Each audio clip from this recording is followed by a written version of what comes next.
My fusion system, fusing 1,000 chickens at the start. Chapter 381, Holy Dragon Tavern. Watson, I heard that when you were learning sword techniques at the training ground, you displayed your power, so Father gave everyone a day off. At that moment, Watson and Christina were walking side by side on the streets of the royal city. Christina looked at Watson up and down with a strange gaze, as if she was thinking about Watson's body. It had been more than an hour since he had learned the sword technique. Reed said that the training ground was damaged and needed to be repaired to drive him out. Christina went with him. Watson's hair stood on end when someone stared at him like that. He scratched his head in embarrassment. Indeed, Master has only taught me for a short while, but I have already gained a lot. Furthermore, Master was afraid that I would be tired, so he told me to relax for a day. He seemed to be very considerate of his disciples' health. No, I don't think my father wanted to understand you. It's just that your performance was too outrageous, and so he scared you away. Christina laughed inwardly. As the daughter of the Sword Saint, no one was more aware of her father's strictness than her. Otherwise, she would not have gone to the City of Steel. She had been under too much pressure. She wanted to prove her thoughts by challenging her father. Christina had learned about what happened more than an hour ago from her fellow disciples. She had a general understanding of what Watson had done. At that moment, looking at Watson, Christina could not help but feel inferior. As a sword practitioner, Watson could learn everything at once. However, her father always pinpointed her mistakes. If Watson could give her half of his talent, Reed would probably laugh out loud in his dreams. Watson, do you have any tricks for learning sword techniques so quickly? I think you're not just talented. If you do have any tricks, can you tell them to me? Christina could not help but ask. Even though she understood that Watson might just be talented, she just had to ask. What if Watson really did have some tricks? There's no special trick, but... When Watson finished the first half of his sentence, Christina's eyes had already dimmed. After hearing the rest of his words, her eyes suddenly lit up again. But what? Christina grabbed Watson's shoulder. Her beautiful eyes sparkled as she looked directly at him. Initially, Christina was only half a head taller than Watson, but she stood very close to him when she grabbed his shoulder. Her nose was almost touching his. Christina's pretty face blushed slightly, and she took 2 steps backward. Although I can't change your talent, I do have a way to make you stronger. Watson did not care about that, he said it with a smile. What way? It's very simple. Just believe in me. Believe in you? What do you mean? It's similar to the Holy Dragon Kingdom's priest's faith toward the 7 gods. As long as you believe in me like you respect the gods, you will get power from me. That way, you will be able to become stronger. Watson. Christina stared at Watson for a long time. Her mouth slowly rose, and she pouted. She looked unhappy. If you don't want to tell me the trick to become stronger, then just say it. Do you need to make up such a lie to deceive me? Do you think I'm so easy to con? Lady Sword Mistress, what I said is true. Forget it. Let's not talk about that anymore. It's not easy for you to come to the capital, and you're now studying at the academy. As the host, I want to treat you to a good meal. I don't want my father to say that I didn't treat our guests well when I go back. I know a very good restaurant ahead. Come with me. Without any explanation, Christina held Watson's hand and walked forward. Watson and Christina were both handsome and beautiful. Everyone looked at them as they walked by. Since they knew Christina's identity, they whispered among themselves. Isn't that Lady Sword Mistress from the Sword Saint family? I heard that she just came back not too long ago. Why is she holding a man's hand? Is it her boyfriend? That's her boyfriend? That young man is too young. He looks like her brother. Also, the Sword Saint announced that he had taken in a young disciple named Watson. He happens to be around the same age as that boy. Is that him? Some people looked at Watson with envy, while others analyzed the situation rationally. More people were discussing what had happened in the Sword Saint's courtyard. There was a river, a typhoon, and lightning in the sky above the Sword Saint's courtyard just now. It was so scary. My family lives on the street near the Sword Saint's courtyard. Even if I stayed in my house, I could still feel the ground shaking. I was so scared that I ran out. I wonder why there was such a big commotion when the Sword Saint trained his disciples. Perhaps the Sword Saint wasn't teaching his disciples any sword techniques, maybe he had a new breakthrough. Perhaps that was why there was such a commotion. Is that so? If that's the case, we must be blessed. The Holy Dragon Kingdom relies on the Sword Saint's reputation to keep invasions at bay. Now that the Sword Saint has made a breakthrough, doesn't that mean our lives are more stable? Christina brought Watson to a seemingly luxurious restaurant. During that time, her ears twitched, and she could hear the discussions outside. She had a little plan in mind. Would those people be surprised if they knew that it wasn't my father who made the breakthrough but Watson? It's obvious that Watson didn't tell me the truth just now. I can use the food to lure him here. Maybe he will tell me the real secret to becoming stronger after we get closer to each other. While Christina pondered that, Watson was also thinking about something else. He looked at the large plaque in front of him that had Holy Dragon Tavern written on it and the pillars carved with dragons, phoenixes, and other mythical beasts. Watson wasn't thinking about what to eat but about how that shop was related to him. If he remembered correctly, the Holy Dragon Tavern was Count Grey's shop, the largest shop in the city. When we enter the tavern later, will it be awkward if we find any Severed Fingers gang members there? While Watson was deep in thought, he heard Christina speak. Watson, this tavern is very famous in the kingdom. They say that King Landar III personally wrote the words on the plaque. Today's meal is on me. Don't be shy, just order whatever you want. Thank you, Lady Swordmistress. Watson and Christina walked into the tavern. The interior was the same as the exterior. It looked high class. The grounds around the tavern were planted with trees. Those plants did not seem to lack water at all in the crevices of the earth. Furthermore, the leaves were inlaid with gold and silver. Luxury and elegance coexisted there. One could see rich people or noblemen everywhere, leading their children to eat at various tables. Lady Swordmistress? Well, you haven't come to our tavern for a long time. As soon as they entered the hall, a beautiful woman with a friendly smile walked up and greeted Christina warmly. When that woman saw Watson, the professional smile on her face suddenly disappeared. It turned into embarrassment and fear. You are? My name is Watson. I'm here to accompany Lady Swordmistress for dinner. Signaling the member who had recognized him not to be so nervous, Watson revealed a smile unique to that year's youth. Yes, young Master Watson. Please come in. After adjusting her facial expression, the woman led Watson and Christina to the deepest part of the tavern, a private room. The words Red Dragon were written outside the room, and a string of good quality rubies hung in front of the door. After entering the private room, Christina sat down on a solid wooden chair and looked around with a slight frown. I thought those people would bring us to a purple dragon or blue dragon dining area. I didn't expect that they would bring us to the red dragon area. I remember the red dragon area where they receive the most valuable guests. My father and Master Antonio would be right for this room, I should not have the right to be here. Perhaps they have made a mistake. It doesn't matter whether it's a mistake or not. Since they've arranged for us to be here, let's enjoy ourselves. Watson knew that the woman must have guessed his identity, which was why she brought him there.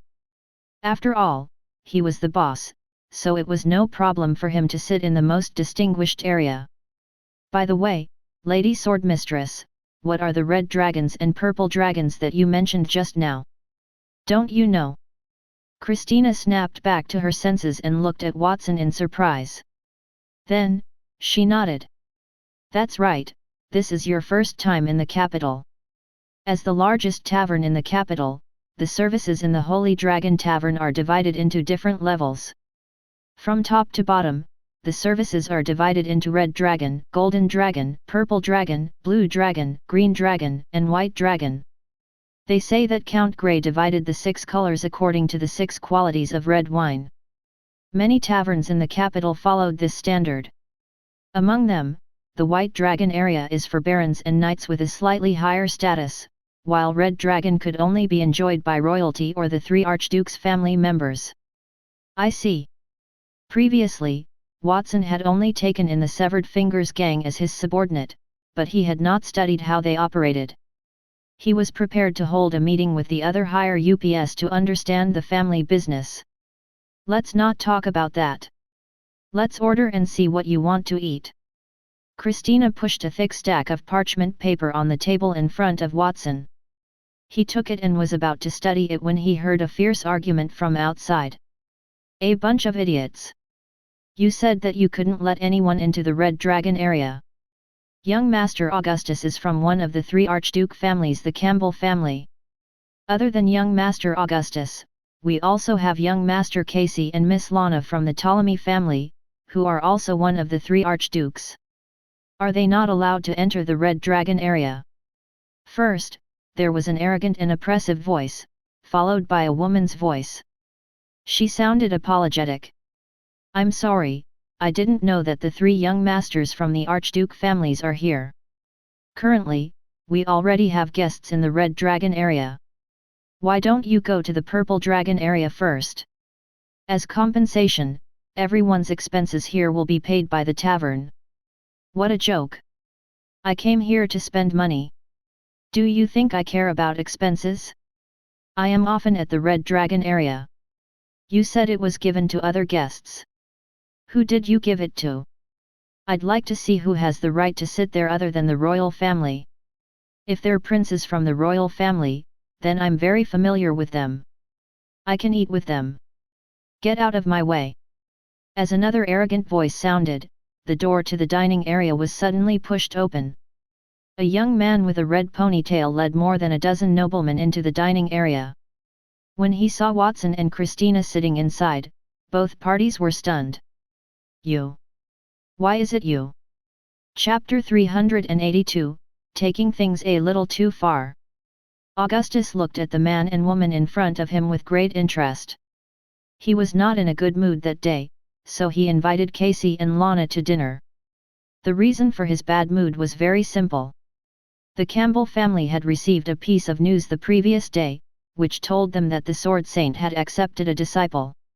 It had been nearly 10 years since Reed had last accepted a disciple. As the strongest person in the kingdom, it was not a small matter for Reed to get a disciple. Furthermore, the Campbell family had also found out that the disciple was the youth that Antonio had brought back from the border. The young man had become the disciple of 2 famous people in the kingdom. Even the Campbell family had to praise Watson's luck. The head of the family even issued an order requesting their descendants to contact Watson and rope that genius into their fold. Augustus was not happy about that matter. He had not tried to get Antonio and the Sword Saint to be his master, but they had rejected him.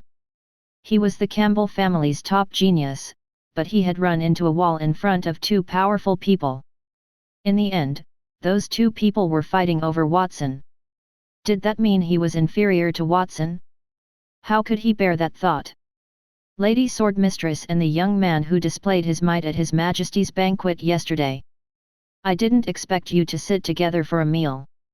It seems like the news of the Sword Saint accepting a disciple is true. By the way, Watson, where's the unicorn you took? Why didn't you bring it with along? Did it die from too much corruption? Augustus gave Christina and Watson a playful smile as he licked his lips. Those familiar with him knew that he only licked his lips when his heart was filled with killing intent. He felt even more furious when he saw Watson and Christina sitting together while the top masters rejected him and other members from the Archduke's families. The Sword Saint family's status surpassed the 3 Archdukes, who were more powerful. As the future heir to the Campbell family, his status was higher than Christina's. He knew that Christina did not have the right to sit here, she was only there because of Watson. Watson is only starting to get famous in the capital, and that Tavern has already started to rope him in. How foolish! Who knows how long that illusory fame will last? Perhaps today, or perhaps in the next second that fame will cease to exist. Augustus' face was brimming with pride. Who are you? Watson glanced at Augustus and quickly averted his gaze. He remembered seeing that red-haired youth the previous day, but he did not have much of an impression. As for the unicorn, it had attracted too much attention by his side. Therefore, he had left it in the care of the Severed Fingers gang. Watson's gaze fell on Casey and Lana. Young Master Casey and Miss Lana, long time no see. I didn't expect to see you in the capital. Casey's body trembled. At that moment, he was clearly much better than when he was in the floating city. Other than bandages on his hands, his movements were a little stiff, but no wounds were seen anywhere else. Didn't we just meet at His Majesty's banquet? He muttered softly, as if afraid that Watson would hear him. Watson put on a smile and said, Watson, thanks to you, my father let me leave the Ptolemy family and enter the Royal Academy to see the world. I'm pleased to see you again. As for Augustus and I, we've known each other for a long time. Augustus had visited the floating city, and I even invited him to the Crystal Palace. This time, it's his turn to treat me to a meal. Casey, why are you explaining so much to that person? I heard that you had a conflict with him, right? Don't worry. I will avenge you. Augustus, when have I ever said that? Augustus' words caused Casey's expression to change. He had Lana by his side and the bodyguards to supervise him, so he could not do anything terrible there. He also had to train constantly if he wanted to pass the Royal Academy's assessment. It was the same for Augustus, a young master from one of the Archduke's families. The main culprit behind his suffering in the floating city was Watson. Over the past 2 days, he had said many things to Augustus, but he did not dare admit it in front of Watson. Watson, Augustus is only joking. I didn't say those words, definitely not, Casey explained in fear and trepidation. Then, he extended his right hand and pointed 3 fingers at the sky. I swear. Really? But, Casey, didn't you say that you wouldn't have had to come to the capital if not for Watson? You even cursed him to die. Did I mishear you? Lana asked as she touched her lips. However, she did not look at Casey, she kept her eyes on Christina.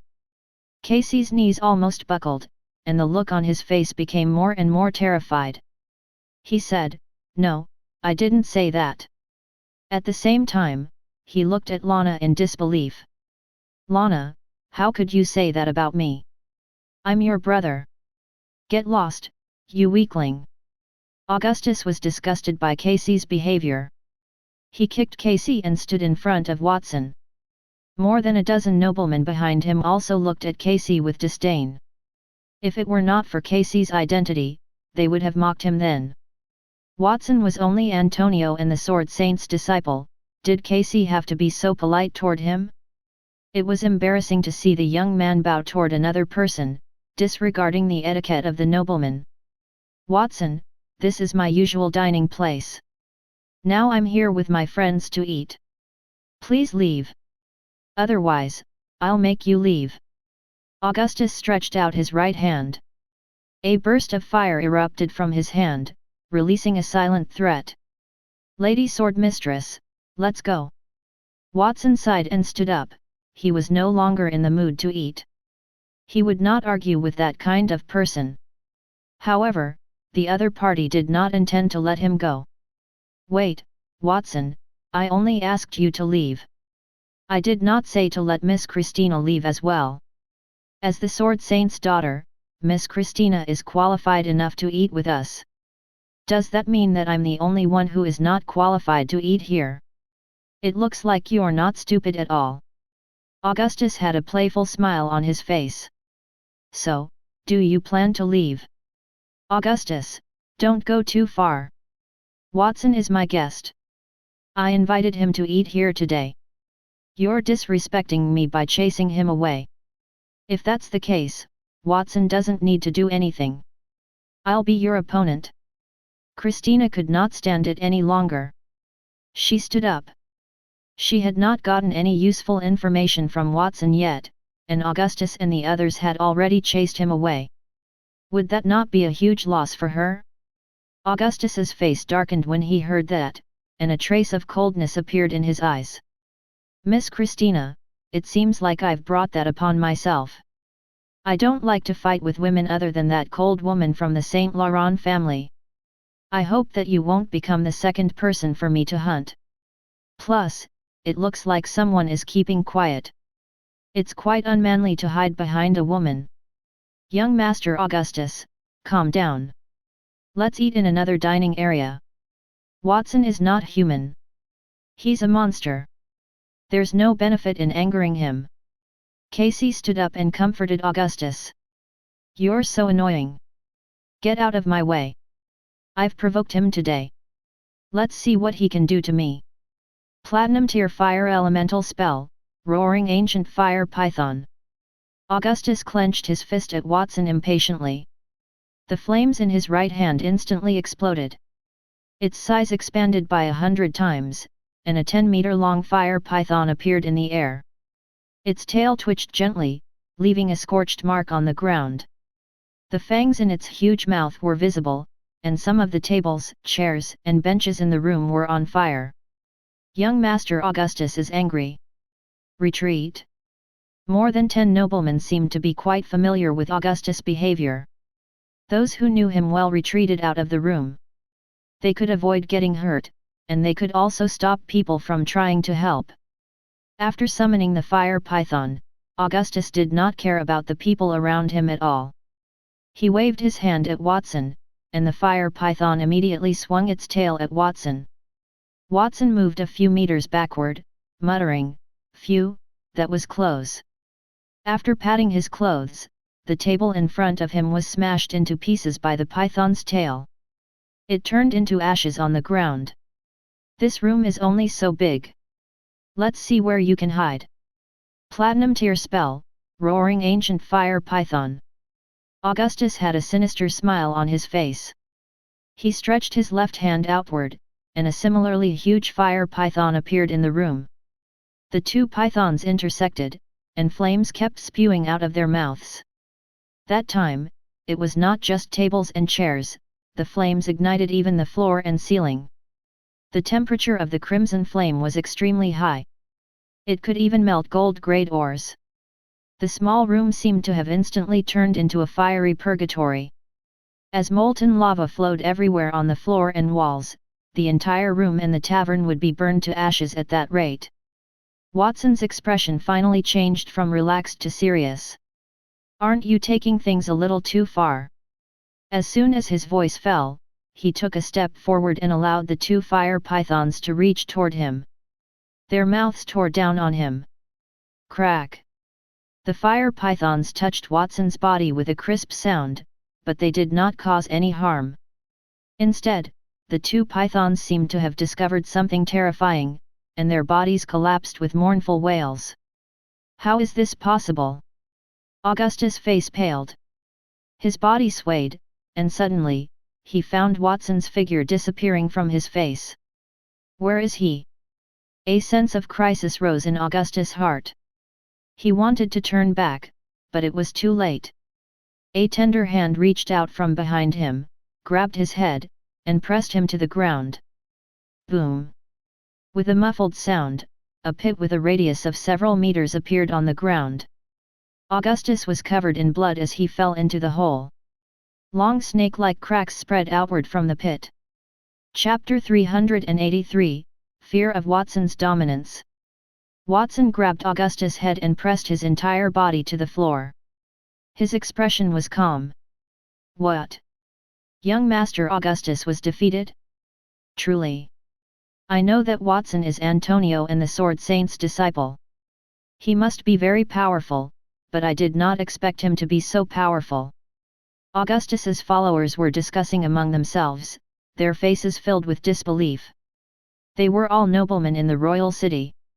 Due to family reasons or other factors, they were prepared to get close to Duke Campbell.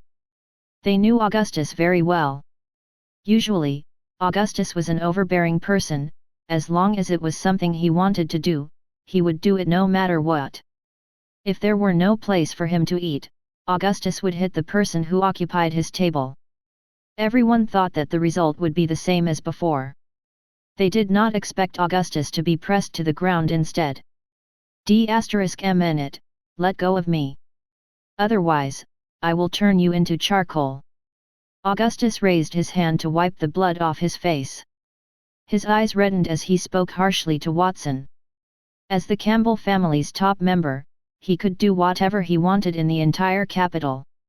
Those he taught a lesson could only consider themselves unlucky, even if they were noblemen. When had they ever suffered such a loss?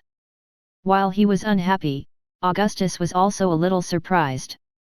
Even though the platinum tier magic he used on Watson was not his full strength, its power was not weak either. Watson had been able to withstand it so easily, so he must be a platinum tier elite, at least. So what if you're a platinum tier elite? You still have to bow at my feet, Augustus muttered to himself. Then, a scarlet light flashed in his reddened eyes. Two long curved horns grew from the top of his head. Those two curved horns looked like dragon horns. A ball of golden red flames floated in the middle of the two horns. It seemed to have a life of its own, constantly changing its shape. A pair of wings covered in scales emerged from Augustus' back, which was also made of flames, extended outward and pushed Watson away.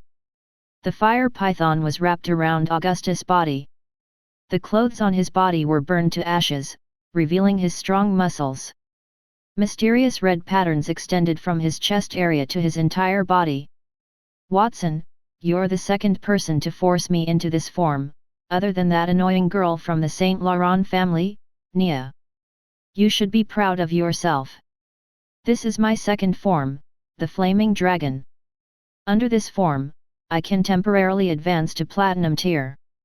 Do you know why I was assigned to the warrior class even though I have a Platinum tier spell?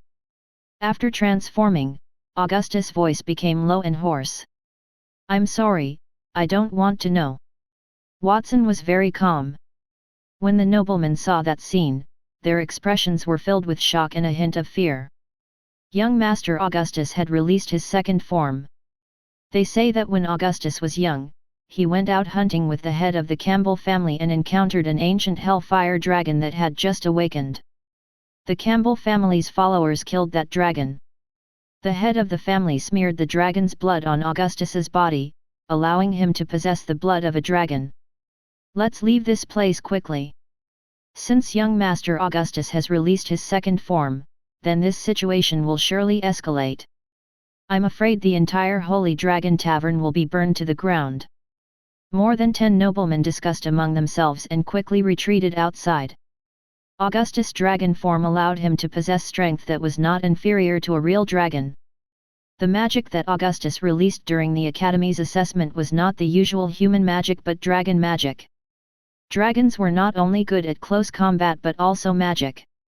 Those were collectively known as the power of dragons. Therefore, it was not against the rules for Augustus to release magic during the warrior assessment.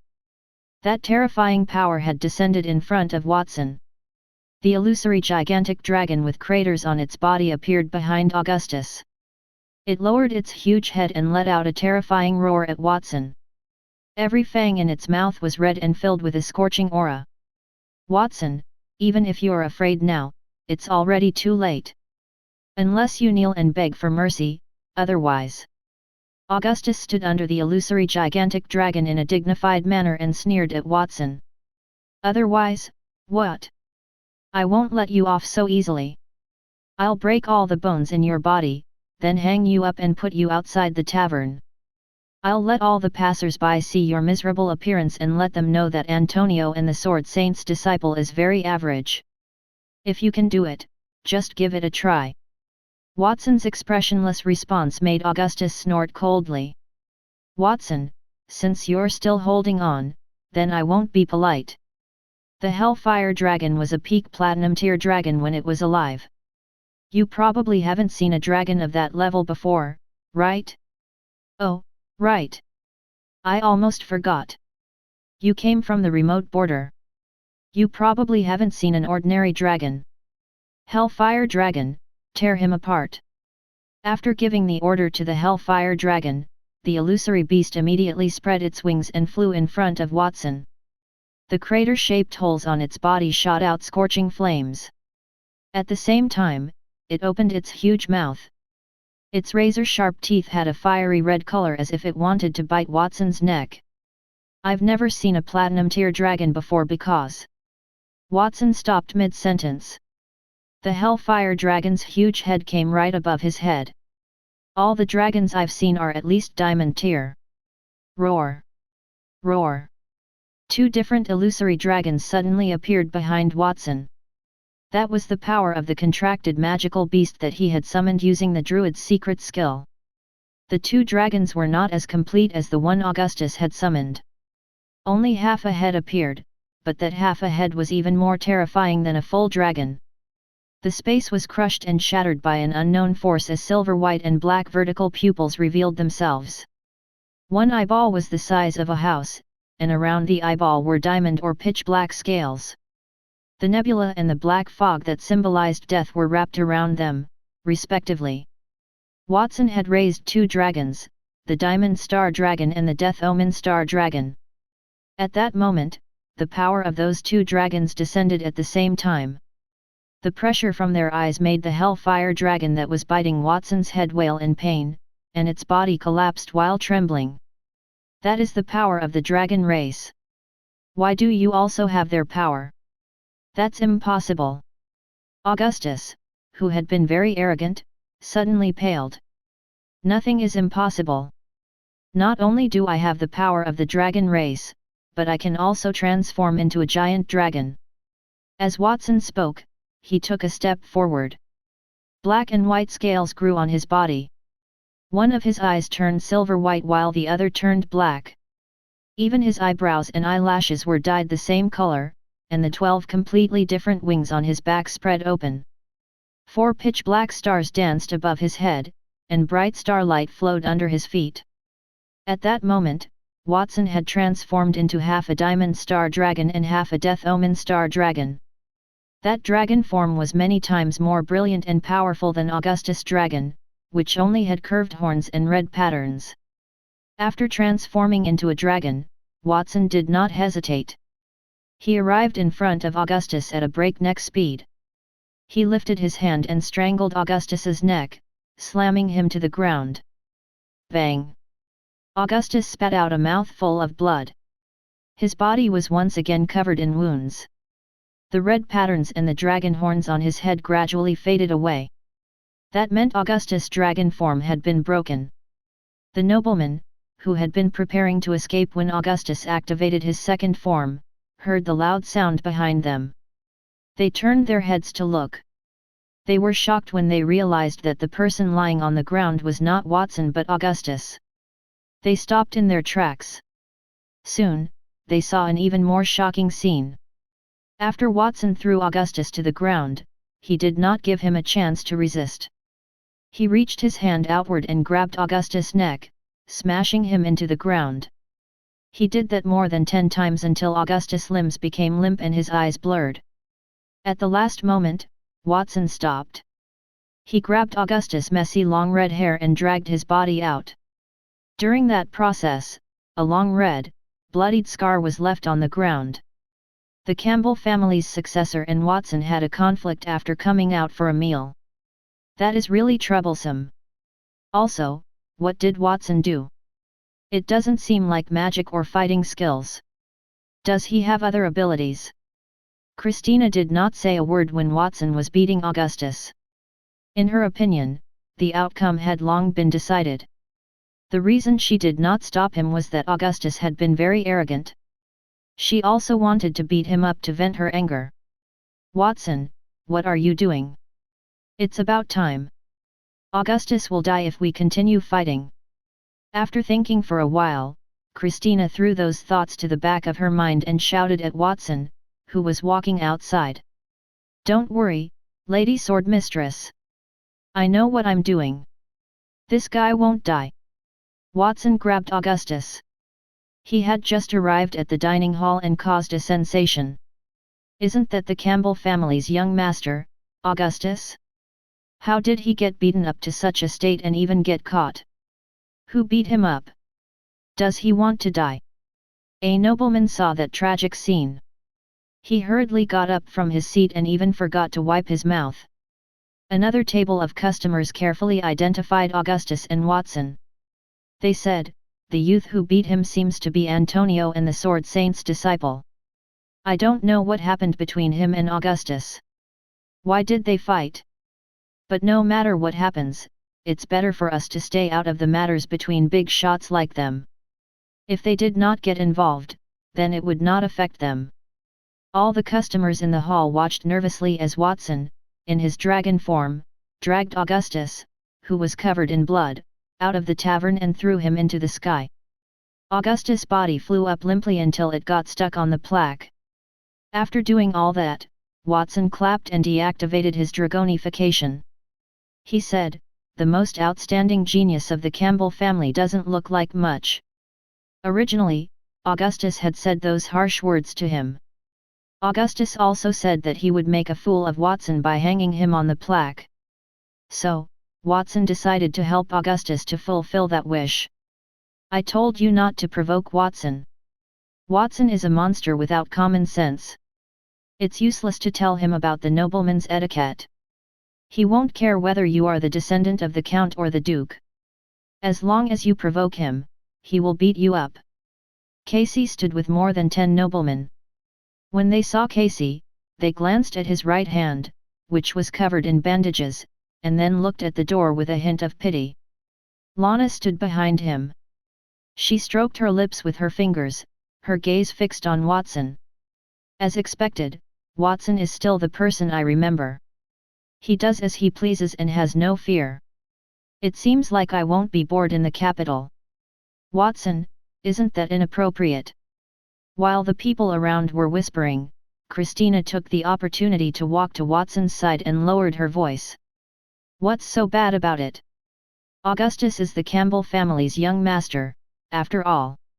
He's also the genius who is most likely to inherit the Campbell family in the future. If you hit him, it's equivalent to disrespecting his family. What do you think they'd do?" "Lady Sword Mistress, your words have reminded me that respect is crucial for a nobleman." Watson nodded modestly and politely. Before Christina could let out a sigh of relief, he turned around and bowed to everyone in the restaurant. "Everyone, I'm sorry to disturb your meal. I'm here to announce something. This is purely a personal grudge. It has nothing to do with the Campbell family." "Hey Watson, did I tell you to do that? I told you to let Augustus go." Christina frowned. "Of course, we have to let him go, but not now." Watson waved his hand and called for the person in charge of the reception in the pub. "Wait for the Campbell family to come here. Ask them to compensate for the damages to the Holy Dragon pub. Then I will consider letting him go. When this place is repaired, we will let him go. Do you understand?" "I understand, young Master Watson." The maid was the woman who had just taken Watson and Christina to the Red Dragon dining area. "If that's the case, then it's fine. Lady Sword Mistress, let's go somewhere else to eat." Watson nodded to the maid and left the Holy Dragon Tavern with Christina. In the process, Christina looked at Watson and the maid suspiciously. She felt that the relationship between Watson and the maid was not ordinary. Watson spoke in a commanding tone, and the maid of the tavern was very respectful to Watson. She even readily agreed to the order that would offend the Campbell family. Does Watson and the people from the tavern know each other? That thought appeared in Christina's mind, but she quickly dispelled it. Watson had never been to the capital, so how could he know the people in the Holy Dragon Tavern? The reason the maids in the tavern were so respectful to Watson might have been led by Watson's fame and the strength he displayed. While Watson and Christina were in the Holy Dragon Tavern, the two older gentlemen were somewhere nearby. They were in another tavern in a hidden alley. "Antonio, is there anything you haven't told me about Watson? Explain it to me right now. Reed held half a glass of red wine and shook it gently. He looked at the young man with platinum hair, leaning on a cane with a depressed expression. That tavern was a place that Reed and Antonio often frequented. The environment was perfect, and there were not many guests. The two of them had used a simple disguise when they went out, so no one recognized them. Antonio, who was disguised as a dark-skinned, ordinary-looking young man, smiled. Reed, it seems that Watson has also punished you. When I told you that Watson's learning ability was very strong, you ridiculed me and said that the things I taught were too simple. Do you still feel that way now? Antonio cheered in his heart. That was great. Finally, someone could understand him. The greatest mage in the kingdom, who had countless disciples, was repeatedly frustrated when he taught Watson. A monster who can learn everything at once and can even refine it to a higher level. Anyone who has such a disciple would feel uncomfortable. He learned the kingdom of the sword in just one day from understanding just half of the sword technique. It's a starlight tier technique. If this goes on, he might surpass me in 2 to 3 days. I will lose my reputation as a sword saint. Reed sighed. He had fought with Antonio for a long time. No matter what it was, the two of them always held opposite views. However, they had reached an agreement on the question about Watson. Antonio, it must have been hard for you to be a teacher for that monster for a few years. How did you do it? Do you want to hear it? If you want to hear it, give me another bottle of 20-year-old red wine. 20-year-old red wine? You're really asking for a lot. A normal bottle is worth a few thousand gold coins. Even if the tavern is holding an event, a bottle of red wine of the same quality can only be sold for 500 gold coins, that's still not a small amount. As Reed spoke, he downed the red wine in his glass in one gulp and clicked his tongue. Speaking of which, I come to this tavern several times a month. Their wine was clearly not as good. The wine is exquisite, but the price has also become much cheaper. It's even comparable to the most famous Lafayette winer. Did the tavern get some good recipes? I don't know what kind of good recipe the tavern has. I only know that if you don't give me any wine, you won't know how I've been Watson's teacher for a few years. Glaring at Antonio, Reed beckoned for the waiter to bring a bottle of new 20-year-old red wine and patted the bag of 500 gold coins on the table. Well, can you tell me now? The solution is very simple.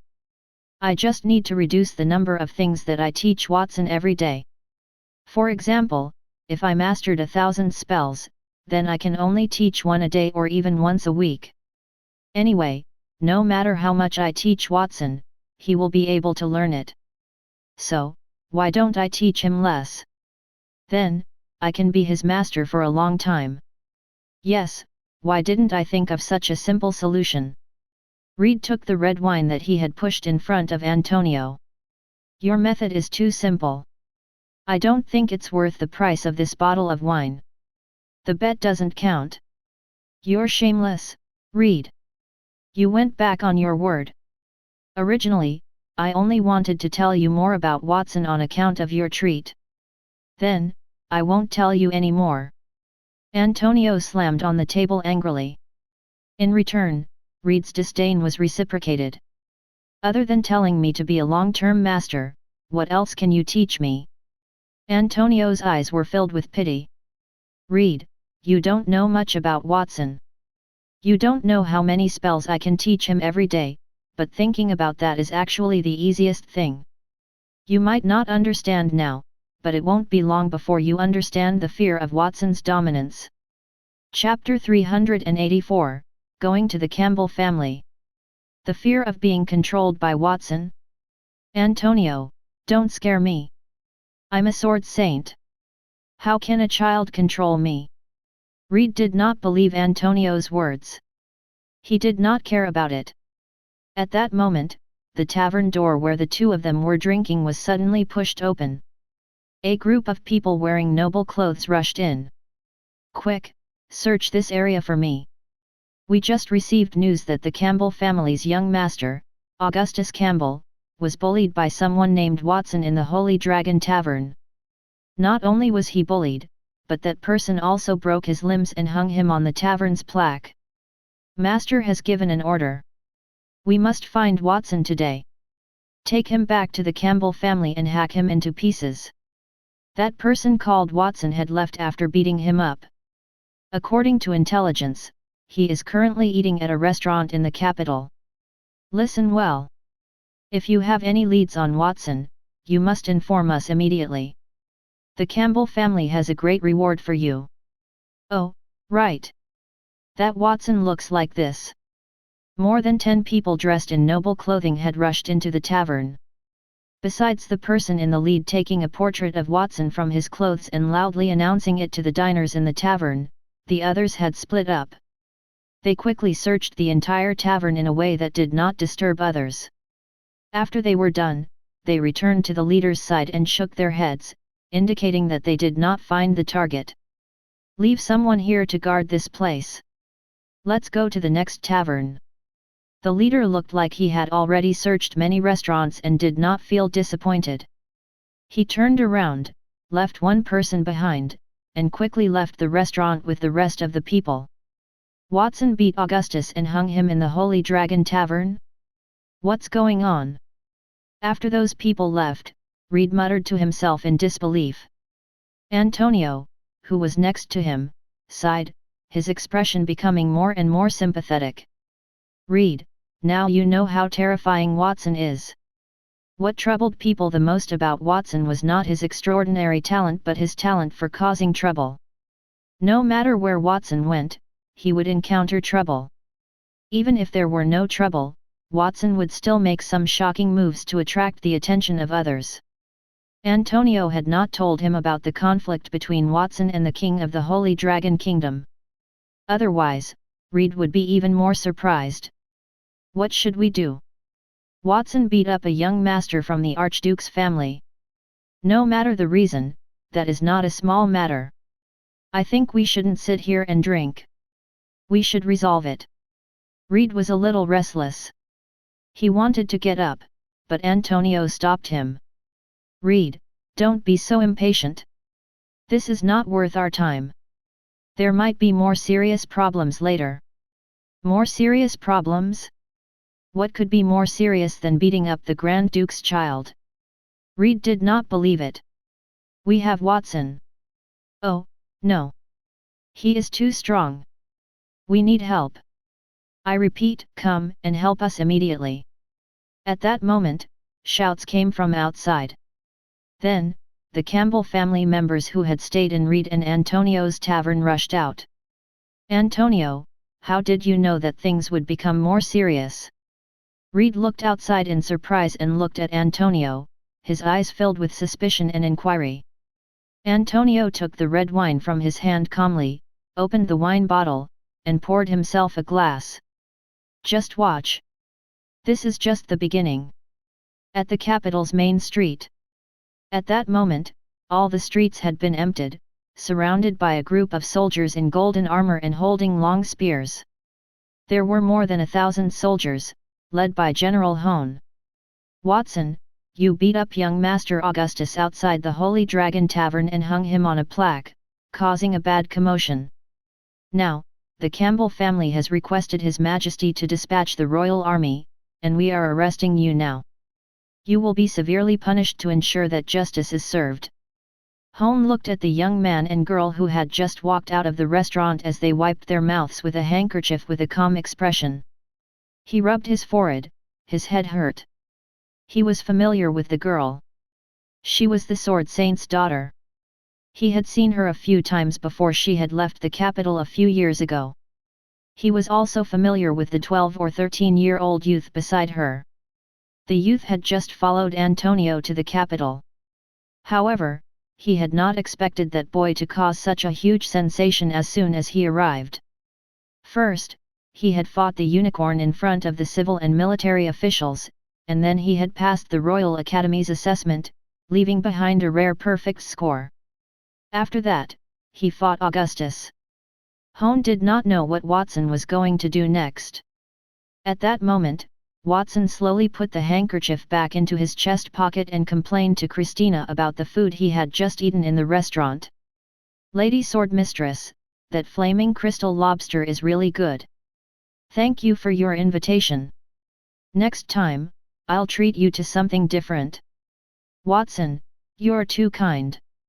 Compared to Watson, Christina was not so calm. The corner of her mouth twitched, and she subconsciously glanced at the thousands of Imperial guards guarding the nearby streets. Like the soldiers guarding the capital, those Imperial guards were all gold-tier elites. With thousands of gold-tier warriors, even an elite like Christina could not help but feel afraid. "Watson, please cooperate with us. We won't do you any harm. Stubborn resistance will only make you more miserable. Even though you are Master Antonio and the Sword Saint's disciple, if you make a mistake in the capital, you will have the same ending regardless of whether you are a noble or an ordinary citizen. Sorry for offending you." When he realized that Watson intended to ignore him, Hone felt a wave of faint anger in his heart. He waved his hand at the thousands of soldiers beside him. Those soldiers immediately raised their long spears and pointed them at Watson. The tip of the spears flickered with the radiance of combat aura. It was obvious that they could release their combat skills at any moment. "General Hone, you just said that regardless of whether one is a noble or an ordinary citizen, one will have the same fate if one makes a mistake in the capital. Is that true?" Watson glanced at the glow of the weapons in the soldiers' hands, his expression still calm. "You can ask around then. Why did I beat Augustus? He rushed into my private room and forced me to leave. He even attacked me first. I was just defending myself. If you want to arrest someone, you should arrest him. What's wrong with me? When someone bullied him, should he not fight or scold them back?" Hone's expression froze. "Watson, those are only your words. Furthermore, you said that young Master Augustus hit you. Why is he the one who is injured instead of you? I'm not here to do anything to you. I simply wanted to clarify the truth and appease the Campbell family's leader. Don't worry. As the commander of the Royal Guards, I will definitely not wrongly accuse an innocent man. I just hope that you can cooperate with me." Hone was only talking and threatening or not attacking Watson. On the one hand, he was worried about Watson's identity. If he sided with the Campbell family, Antonio and the Sword Saint would be dissatisfied with him. On the other hand, he was afraid of conflict. He was a platinum-tier warrior and had thousands of gold warriors. He could accidentally hurt Watson. Logically speaking, as the commander of the Royal Guards, he should not be involved in the fight between Watson and Augustus. However, after the Campbell family reported that Augustus had been beaten up, His Majesty ordered him to intervene in that matter. He wanted to send Watson to the Campbell family before Master Antonio and the Sword Saint could react. I don't know why His Majesty is so concerned about this matter and even wants to send Watson to the Campbell family. They will definitely mistreat him. This will inevitably cause the anger of Master Antonio and the Sword Saint. Or was that the king's intention? Hone tried to guess that. However, as a general with a high IQ, he could still not guess the king's thoughts. He could only follow his judgment. Well, since you have said so, General Hone, all right, then I'll do it. Watson seemed to have thought of something. He rolled his eyes and smiled at Hone. He took the initiative to extend his hands. A guard beside him immediately took out a heavy black shackle and put it on his limbs. Watson, please try to understand. This shackle is made from an anti-magic material. It's a tool made of a peak gold tier special ores. Even a platinum tier elite would not be able to display their full strength after wearing it. I'm doing this to prevent you from escaping. After the matter is settled, I'll remove that shackle if you're innocent. Don't worry, General Hone. I understand. Watson raised his black shackled arm slightly and moved his legs. This anti-magic material is quite effective. Even though I'm at diamond tier, the power in my body is still suppressed by more than half. He could feel the magic and combat aura in his body were suppressed. It was also difficult to use his abilities from the priest and archer classes. It seemed that anti-magic material could prohibit the movement of all energy factors. After moving around for a while and getting used to the shackles, Watson waved his hand at Christina, who looked worried. "Lady Sword Mistress, I'm going to the Campbell family. You don't need to come with me. Go home and take some rest. By the way, I hope you won't tell my two masters about what happened today." "Watson, are you serious? You don't need me to go with you." Christina looked a bit confused. She was the Sword Saint's daughter, perhaps they would let him go, considering her identity. She did not know what those people would do, and Watson was smart enough to know that. "Don't worry, Lady Sword Mistress. I'll be fine." Watson's determined gaze let Christina know that he had confidence. However, Watson was bound by the anti-magic material. Even Christina could not break free from it. Even though he was a diamond tier expert, it would be difficult for him to even reach platinum tier strength with those shackles in place. Where did his confidence come from? While Christina was thinking about that, Watson had already followed Hone's army to the Campbell family's manor in the royal city. Christina hesitated. She stomped her feet and turned around, headed to a tavern in the royal city. "Although Watson looks very confident, I still can't let him be sent to the Campbell family. I must tell Father and Master Antonio. Watson has just joined Father's sect. If the Campbell family decides to punish them, then people might think that our family is weak and can't protect our own men. Furthermore, if I can save Watson this time, I'd be doing him a favor. He might even open his heart to me." Christina smiled and left the area. She did not notice that two other noblemen walked out of the corner of the street not long after she left. One was a man, and the other was a woman. The woman had a parasol in her hand. She looked like she was only 12 or 13 years old. Her hair, including her eyelashes, was pure white. The young man had bandages wrapped around his hands, and he looked bitter. They were Lana and Casey. Watson has finally left. Fortunately, the one who angered him this time was the Campbell family. He did not care about the relationship between Augustus and me. I have to say, the Campbell family's move to capture Watson was not a wise one. They'd be in heaps of trouble. Brother Casey, can I ask you why you refused to go to the Campbell family to testify that Watson had struck young Master Augustus?" Lana twirled the umbrella handle and asked curiously. "Of course. I don't want to offend Watson." "So, you're saying that Watson is more terrifying than the Campbell family?" "Although I don't want to admit it, that's the truth. And I'm not afraid. I just don't want to cause trouble." Those two lines seemed to mean the same thing. "What about you? Didn't you also reject Augustus' invitation? If it weren't for what you said at the Holy Dragon Tavern, I wouldn't have to explain so much. And Augustus wouldn't have hated Watson so badly. Why did you do that?" "Brother Casey, that was unintentional.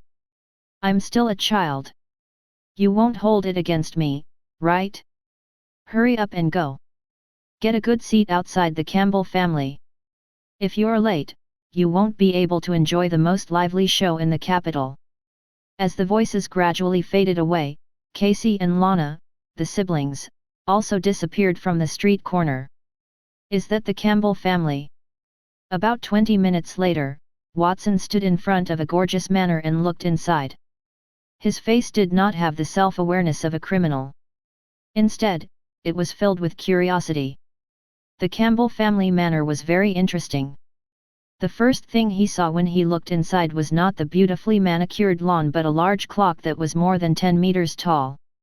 It had two black hands to record the passage of time on the clock. The black hands formed a sharp contrast with the silver scale. Every time the hands drew a number, the number would disappear and be replaced by a new character. The characters written on the characters were not 1 to 12, like traditional clocks, but in the thousands instead. It was as if the clock had been continuously accumulating time since it was created. It looked very magical. When he realized that Watson was interested in the clock, Hone explained, "That is the clock of life. It is said that the clock can measure the life of anyone and anything and extend the life of that person or thing in a special way." As the largest and most famous magical tool maker in the kingdom, the Campbell family's clock of life is also considered famous among the kingdom's limited platinum tier tools. Alright, since we've arrived at the Campbell family, my mission is completed. You can go in by yourself. You are not coming with me, General Hone? I thought you wanted to prove my innocence? How will you judge whether I'm right or wrong? Watson revealed a half-smile at the thought of Hone trying to escape his responsibility after bringing him there. That brat! Cursing inwardly, Hone revealed a kind expression on his face. Watson, you're right. I should take you in. Although I'm busy as the Royal Guard's commander, you're still Master Antonio and the Sword Saint's disciple, after all. I'll keep an eye on you until the last moment. Let's go. As soon as they arrived at the entrance, the gate opened automatically. Two maids walked out and bowed to Hone. General Hone, Master wants you to bring him to the living room. He has been waiting there for a long time. Following the two maids, Watson and Hone entered the depths of the Campbell family's mansion. The deeper they went, the more surprised Watson felt. Besides the massive clock of life outside, the building's walls also had clocks and watches of all sizes on them. Gears collided with each other, producing some mechanical sounds. Even the landscape in the garden had steel plates with soil and vegetation on the surface. Over time, those pieces of land would move on their own, forming different patterns. It is as expected of a family that is famous for making magical tools. Some of those gears and movable steel plates are already similar to some of the things I used in my previous life. The concept is quite advanced. Watson stood at the spot and looked around a few more times. Other than the highly mechanized buildings, there was another characteristic, which was the heat. Even after he took off his outer clothes, Watson's forehead was still dripping with sweat. The temperature in the courtyard was more than 10 degrees higher than the temperature outside. Master is waiting in the hall. We are not qualified to enter there.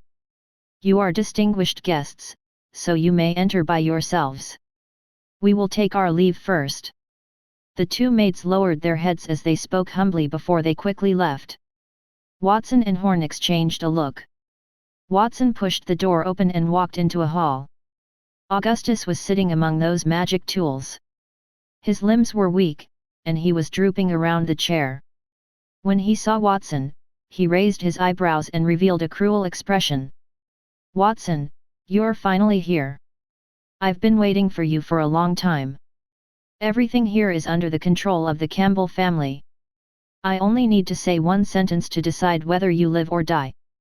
Please don't kneel and cry because you're afraid. Chapter 385, Fusing a Peak Diamond Tier Puppet.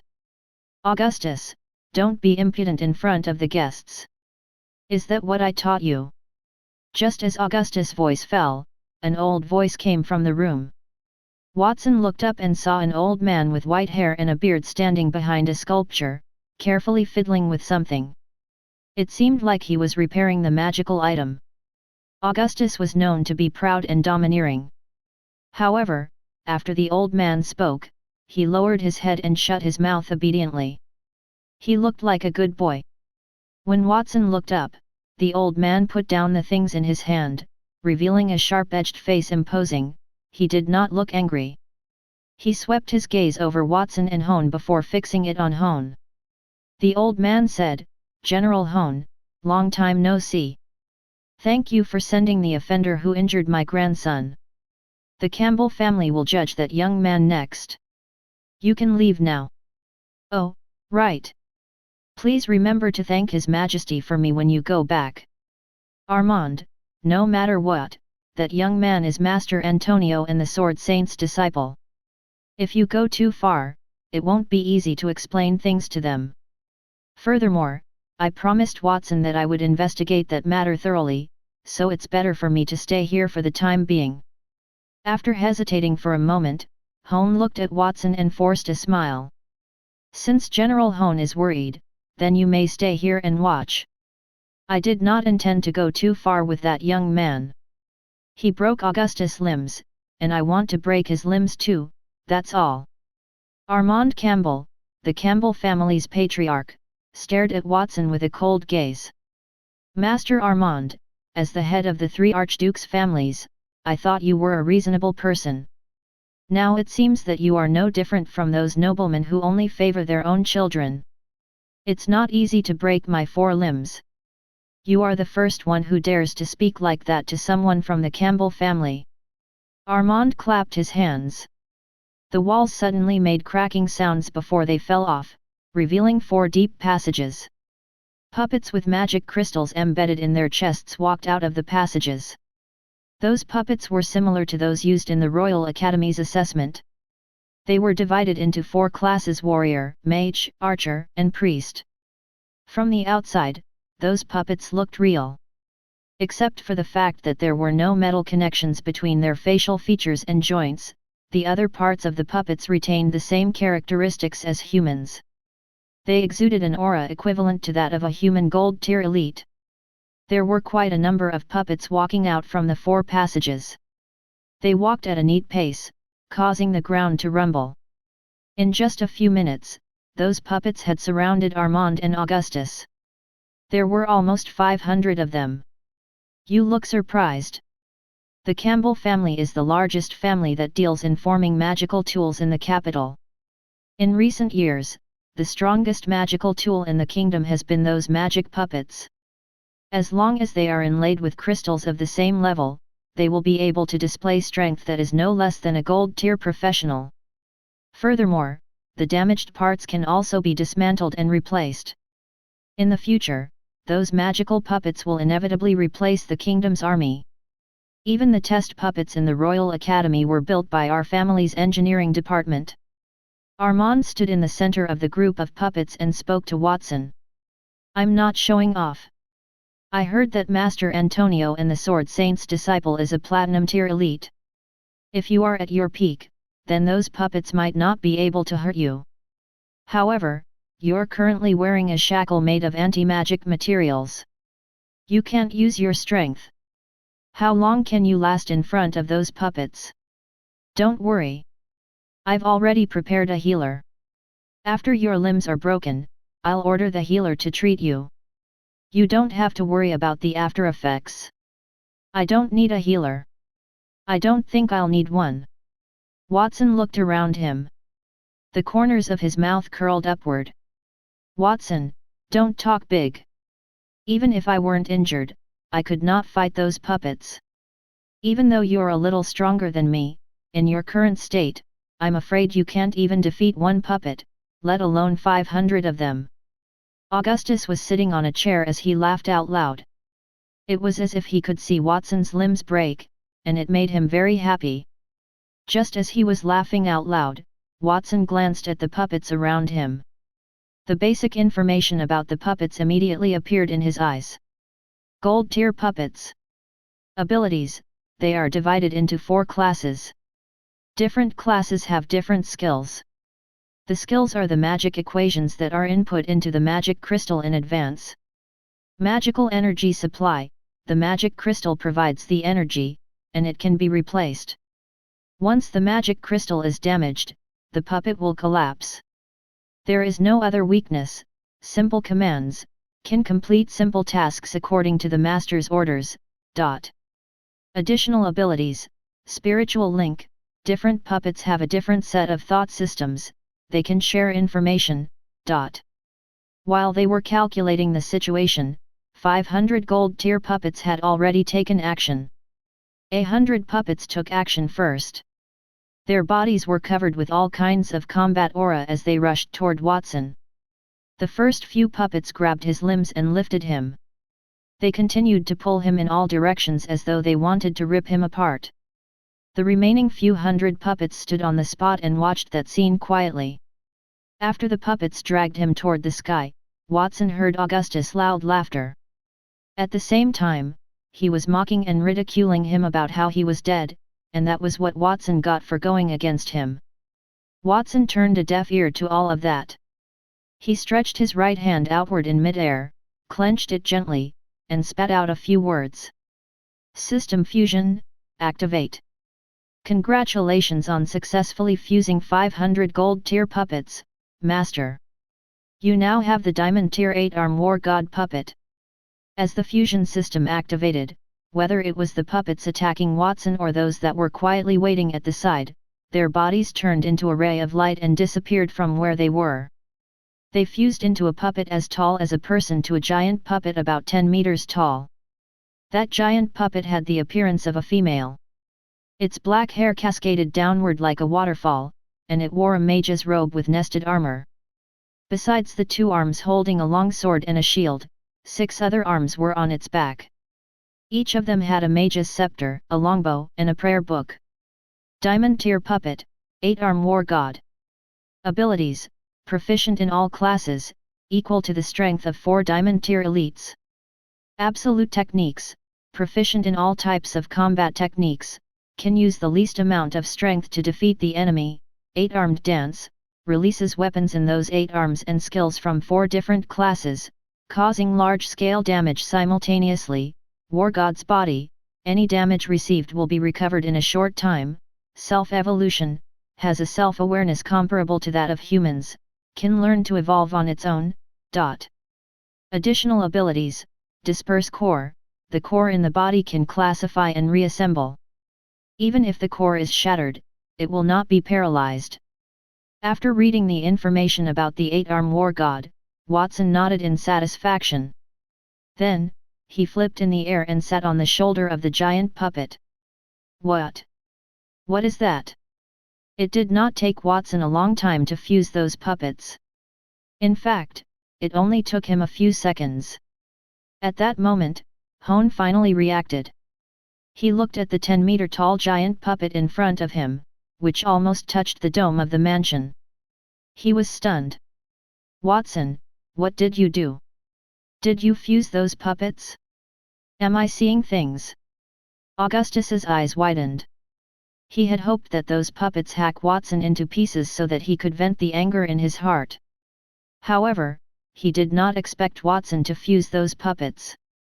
Most importantly, the fused puppets had an aura that surpassed the platinum tier. They even seemed to listen to Watson's commands. What kind of magic was that? Or was he hallucinating? Armand watched the scene without saying a word. Even though he did not say anything, the shock in his eyes betrayed his mood. What kind of technique could fuse a group of puppets and raise their tier? It is no wonder His Majesty instructed me to be ruthless toward that youth. I can even kill him. It seems that that youth's ability is too terrifying and has already aroused His Majesty's suspicion, Armand muttered in his heart. He could not help but recall when King Landar III commanded his presence at the palace an hour ago. The king had given him a special order: he was to kill Watson. If he could not do it, then he would have to find more information about the young man's strength. Armand had ordered his men to get Hone to lead the royal army to capture Watson and bring him to the Campbell family. On the one hand, he was angry that his grandson had been beaten. On the other hand, it was His Majesty's plan. Without His Majesty's permission, even as an archduke, he would not have been able to mobilize the royal army. Armand was very familiar with the king. He was a terrifying man who was good at toying with people's hearts.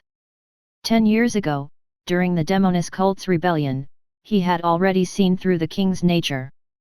It was precisely because he knew King Landar III that the Campbell family had been assisting him wholeheartedly from all those years ago.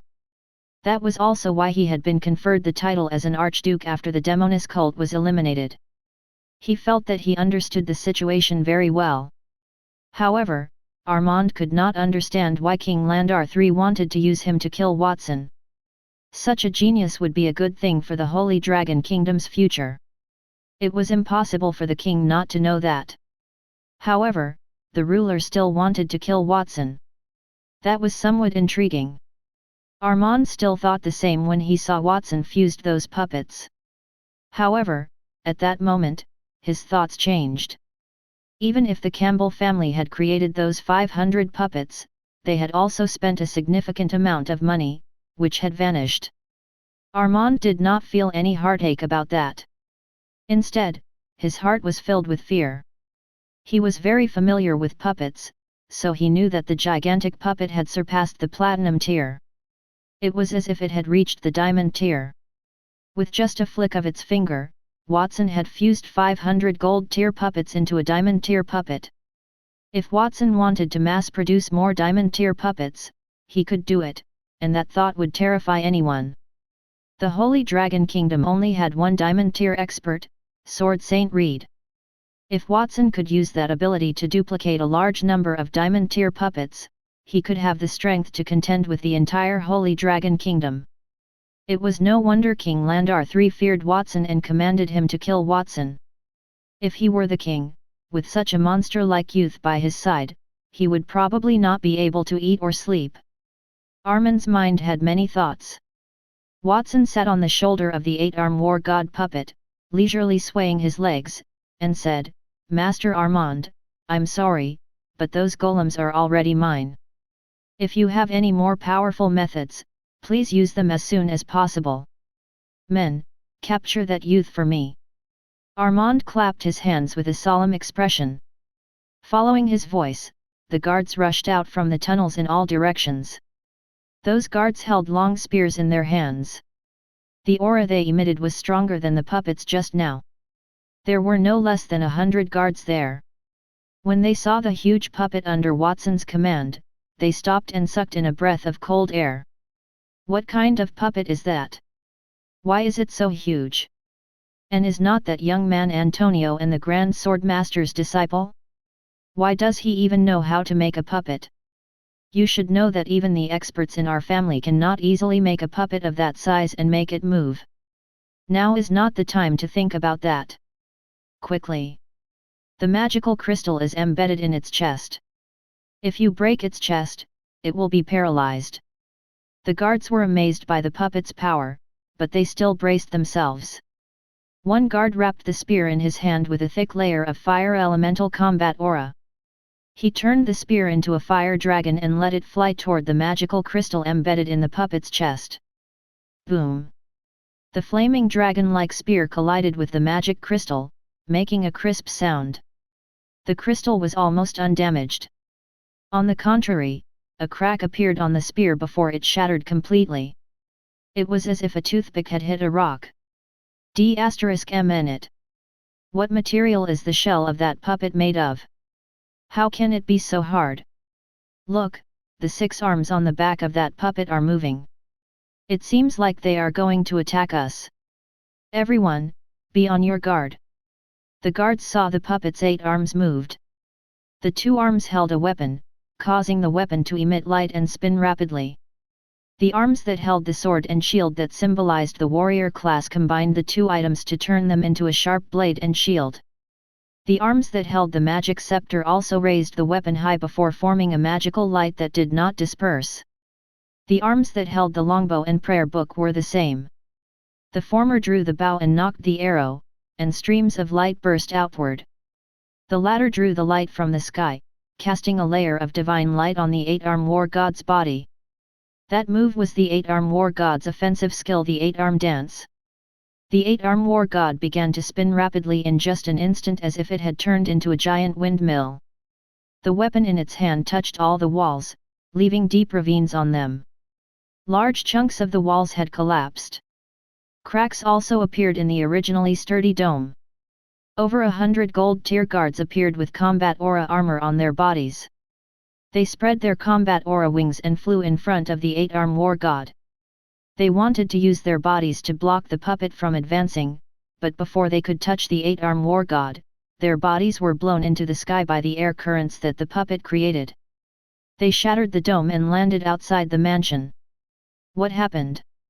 Was that an earthquake? The maids and servants ran outside as they felt the tremors caused by the 8-arm war god. They looked around in panic. Noble ladies in gorgeous long dresses and gentlemen with top hats trailed behind those servants. It was obvious that they were members of the Campbell family. They had the same attitude. Run! The house is going to collapse.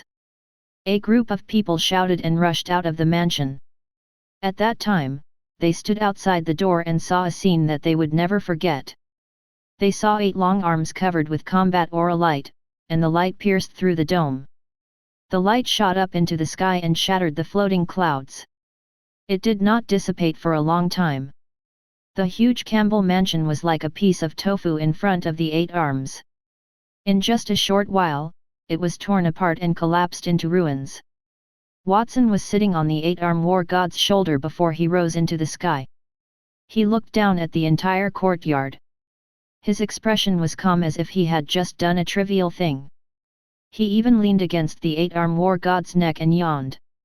It seems like I've caused too much of a ruckus. However, since things have come to that point, the Campbell family would never let me off that easily. I have to think of a way to stop those guys from finding trouble with me. Watson's eyes twitched. His gaze landed on the clock of life in the courtyard, which was not far from the gate. That made his eyes light up. When he entered the mansion, Hone had explained to him in detail that the clock of life was the symbol of the Campbell family. At the same time, it was also the most powerful one of the kingdom's less than 10 platinum weapons. If that clock of life was used as a threat, those Campbell family members might stop. Having made up his mind, Watson hooked his finger at the clock of life in the distance and said, "System fusion." There was a buzz. The clock of life, which had been sitting in the courtyard for decades, had not moved at all. At that moment, the hands on the clock's surface vibrated crazily as it pointed at the 12 o'clock position. At the same time, the huge clock rose from the ground. It turned into a milky white light, covering the diamond tier puppet. "Congratulations, Master, for fusing the clock of life and the 8-arm war god. You have obtained a diamond tier peak puppet, the King of Time." Chapter 386, Holy Relics. Peak Diamond Tier Puppet, the King of Time. Ability, retains all of the 8-arm war god's abilities. Additional abilities, Time Reversal, can be activated when receiving damage, restoring one's body to its optimal state before taking any damage. That ability can be used on others. Time Blade, uses a time gap to create a cut, dealing damage to a diamond tier elite. Absolute Speed, up to the speed of light. Time Gap, the body is hidden in the time gap, preventing the enemy from attacking it. After fusing the clock of life, the 8-arm war god immediately evolved. Its original 8 arms had become 10. The 2 additional arms had a smooth surface and were inlaid with silver-white clock plates. The scales were changing at will. The other arms had more or less formed a clock-shaped outer shell. On the face of the originally feminine puppet, the 2 pitch-black eyes had turned silver-white. The black needle inside was rotating bit by bit. As the needle moved, time around the puppet distorted, making its body disappear at will, and it was faintly discernible. Not bad, that puppet can control time. Compared to ordinary diamond tier experts, that puppet is even better. Watson was delighted with the newly fused outcome. He controlled the King of Time puppet to wave its right hand toward the collapsed mansion. Along with the King of Time's actions, the clock-shaped outer shell began to rotate, emitting brilliant colors as it enveloped the mansion before him. It caused the collapsed mansion to stop and gradually turn to an undamaged state as if time had reversed. The mansion had already collapsed by more than half, but under everyone's watchful eyes, it returned to its original state in just a few seconds. There was not even a single crack on the wall. What on earth is going on? That inexplicable huge puppet and its terrifying power. Who is that youth? Among the people who had run out of the mansion, a fat man with a handlebar mustache stared at the sky with an ugly expression. His mustache trembled. His name was McGee Campbell, Armand's and the Campbell family's eldest son. A tall and thin middle-aged man stood near him. The man did not look at the sky. Instead, his eyes stared gloomily at the mansion that was in perfect condition with a worried expression. "McGee, don't you care about our family's matters at all? Just over an hour ago, a youth called Watson had beat up my son, Augustus. He's the young man sitting on the shoulder of the huge puppet in the sky. Who can catch him? D***mn. Father originally planned to punish that young man here, but how did things turn out like that? Augustus is still in the mansion. Is he all right? The tall and thin man ridiculed McGee in an unfriendly tone. It was Newman, the Campbell family's second son. Newman, why should I care about the family's matters? Haven't you always been in charge of the family's various businesses? Furthermore, you have a good son. Father has already decided to hand the Campbell family to him in the future. Now that such a major incident has happened, you can only blame yourself for being negligent in managing Augustus. I've heard of Watson. He's Master Antonio and the Sword Saint's disciple. McGee had no intention of helping Newman. Instead, he mocked and ridiculed him. Even though he was the family's eldest son, McGee had always been inferior to his younger brother in terms of ability. It was not only that, but he also could not have children. That caused him to be excluded from the list of candidates to be the family's successor. McGee frequently went to places of pleasure for that purpose. He even bought a large number of medicinal herbs from the black market in an attempt to cure his illness. Unfortunately, it was all to no avail. As time passed, he accepted his fate. However, he still felt indignant at Newman for taking everything that should belong to him. Eldest brother, second brother, stop arguing for a while. Father is still in the mansion. Who wants to go in and save him? The voice of a third person rang out. It was a woman in formal attire. She looked tidy and well kept. If it were not for her half-black and half-white hair and crow's feet at the corners of her eyes, that woman would have looked like she was in her 20s. Freya, don't talk nonsense. The puppet is so powerful. Who dares to enter the mansion now? Do you dare to go? If you don't dare to go, then don't tell us to go. I don't want to die. McGee rolled his eyes. His words made the woman named Freya choke. She quickly looked at Newman. In the end, Newman also turned his head, obviously not intending to rush in to save anyone. Well, if you don't want to go, then I'll go myself. Freya snorted and was about to walk into the mansion. At that very moment, someone kicked the mansion door open. Hone walked out of the mansion with a dirty face, supporting Armand, who was also dirty. Behind them was Augustus, who looked half dead and covered in blood. Hone also dragged the younger man with him. Watson, are you crazy? You almost killed us all. Hone raised his head and complained loudly to Watson. Watson had fused with a diamond tier puppet, and he had used that puppet to launch an attack, causing the mansion to collapse. Thankfully, he was a platinum tier warrior who specialized in earth elemental combat aura. When the house collapsed, he controlled the earth elements to form a protective barrier around his body, protecting Armand and Augustus. Otherwise, that attack would have definitely taken their lives. Watson shook his head. I'm sorry, General Hone. I used too much strength just now, but I don't feel like I've done anything wrong. After all, you promised to clear my name. In reality, Master Campbell only wanted me here to bully me. Since you can't help me, I can only help myself. Hone's expression froze. Just as he was about to say something, Augustus stared fiercely at the sky. Watson, you dared to destroy our family mansion. Even if there is no grudge between us, the Campbell family can't let you off so easily now. You have caused so much damage here, just wait for your payback. Our mansion contains a large number of precious magical tools, and they are worth no less than 10 million gold coins. What would you do if I won't compensate you? Watson sat on the giant puppet's shoulder and replied with a calm expression. If you don't compensate us, you won't be able to leave alive today. Take a look at this before you threaten me. Watson patted the puppet beneath him, the King of Time. The clock-shaped shell on the King of Time's body immediately came to life. It squirmed and gathered toward its chest, gradually turning into a clock that was only 10 meters tall. The inside of the clock was exquisitely made, and its appearance was almost identical to the clock of life that had stood in the courtyard. "Is that the clock of life? Watson, you placed our family's most precious treasure on a puppet." Augustus looked at the clock on the King of Time's chest, then looked in the direction of the courtyard in the distance, the area now empty. His eyes immediately reddened.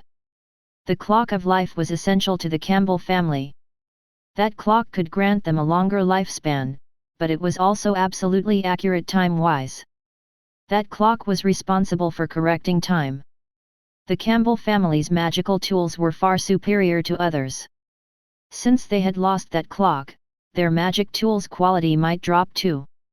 "Yes, I've fused the clock of life into the puppet's body. If you promise to forget what had just happened and swear not to provoke me in the future, I'll return that clock to you. Otherwise, Watson, stop dreaming. We'll get it back when we cripple you."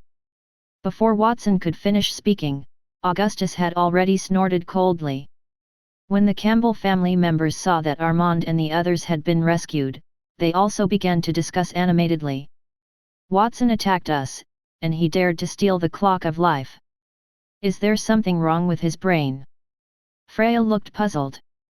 Newman's brows were tightly knitted as he said, "Regardless of what he thinks, regardless of whether he is Master Antonio and the Sword Saint's disciple, he dared to act atrociously in the Campbell family. He won't leave here unscathed. After we catch him, we will inform Antonio and Reed to come and take him. We will let them take a good look at what kind of disciple they have groomed." McGee chuckled at Newman's angry look. He had no intention of joining their plan. While the Campbell family was exchanging words, groups of soldiers with gold-tier armor and weapons appeared from every corner of the courtyard. Thousands of gold-tier warriors surrounded Watson and his puppet. If the Ptolemy family were famous for building invincible gold-tier ships, then the Campbell family was well known for producing the most advanced weapons and armor in the kingdom. Even the royal army could not do without their items. At that moment, the thousands of gold-tier warriors in the courtyard raised their weapons of the same level and attacked Watson. Thousands of combat aura streaked across the air and gathered into an explosion in the sky. Watson controlled the King of Time puppet to raise its arm, which symbolized the warrior class, and used the shield to block the attack. The King of Time was unharmed. It punched the ground several times, and the open fist on its back landed on the ground. The earth trembled, and the ground spread out like water waves. However, the Campbell family guards in gold-tier armor managed to block it. Even though those guards were shocked when they saw the power contained within the King of Time's fist, their armor did not crack. One could see that the quality of their equipment was pretty good. "Everyone, there's no need to attack. We just need to tie that guy down so that he won't be able to escape. Let's get him." Newman's eyes lit up when the guards blocked the puppet's attack. He gave Freya and McGee a look and quickly walked toward the mansion. Freya followed closely behind him, but McGee had an unwilling look on his face. After hesitating for a while, he also trailed after them. After a while, Newman and the other two walked out of the mansion. Each of them held a triangular object in their hands. The triangular object was not made of stone or metal but a rarer substance. Each of the triangular objects had a huge eye carved on it. Third generation Holy Relic, Void Whistle, incomplete. Holy relics were artifacts left behind by ancient civilizations. Their quality may surpass modern technology. According to the historical records, holy relics were divided into the 1st to the 12th generations, and among them, the 1st generation was older and more powerful. Ability: Void Whistle is suspected to be a weapon left behind by the 3rd generation of the Void civilization 8,000 years ago. It can banish objects or creatures into the endless void and build high-energy particle cannons to crush enemies into ashes. Watson's gaze was subconsciously attracted to the 3 triangular objects, and he used the system to retrieve their information automatically. He sighed. Are they not only a family that makes the kingdom's magical tools? They have diamond-tier tools. There were no more than 10 platinum-tier tools in the kingdom. That was the truth because the kingdom could only produce platinum-tier magical tools. However, that did not mean that the kingdom only had platinum tier tools. They had some from ruins of previous civilizations, and some surpassed the platinum tier. For example, the diamond tier world transformation mirror from the City of Steel's underground maze. It was a sacred relic. Those sacred relics contributed to the kingdom's civilization and power. One could say that the kingdom's true power was much stronger than it appeared on the surface. Newman and the other two took the void whistle and began to fuse it. Their family had studied the relic for a long time and knew its true usage. However, before they began to fuse it, Armand waved his hand. "Wait!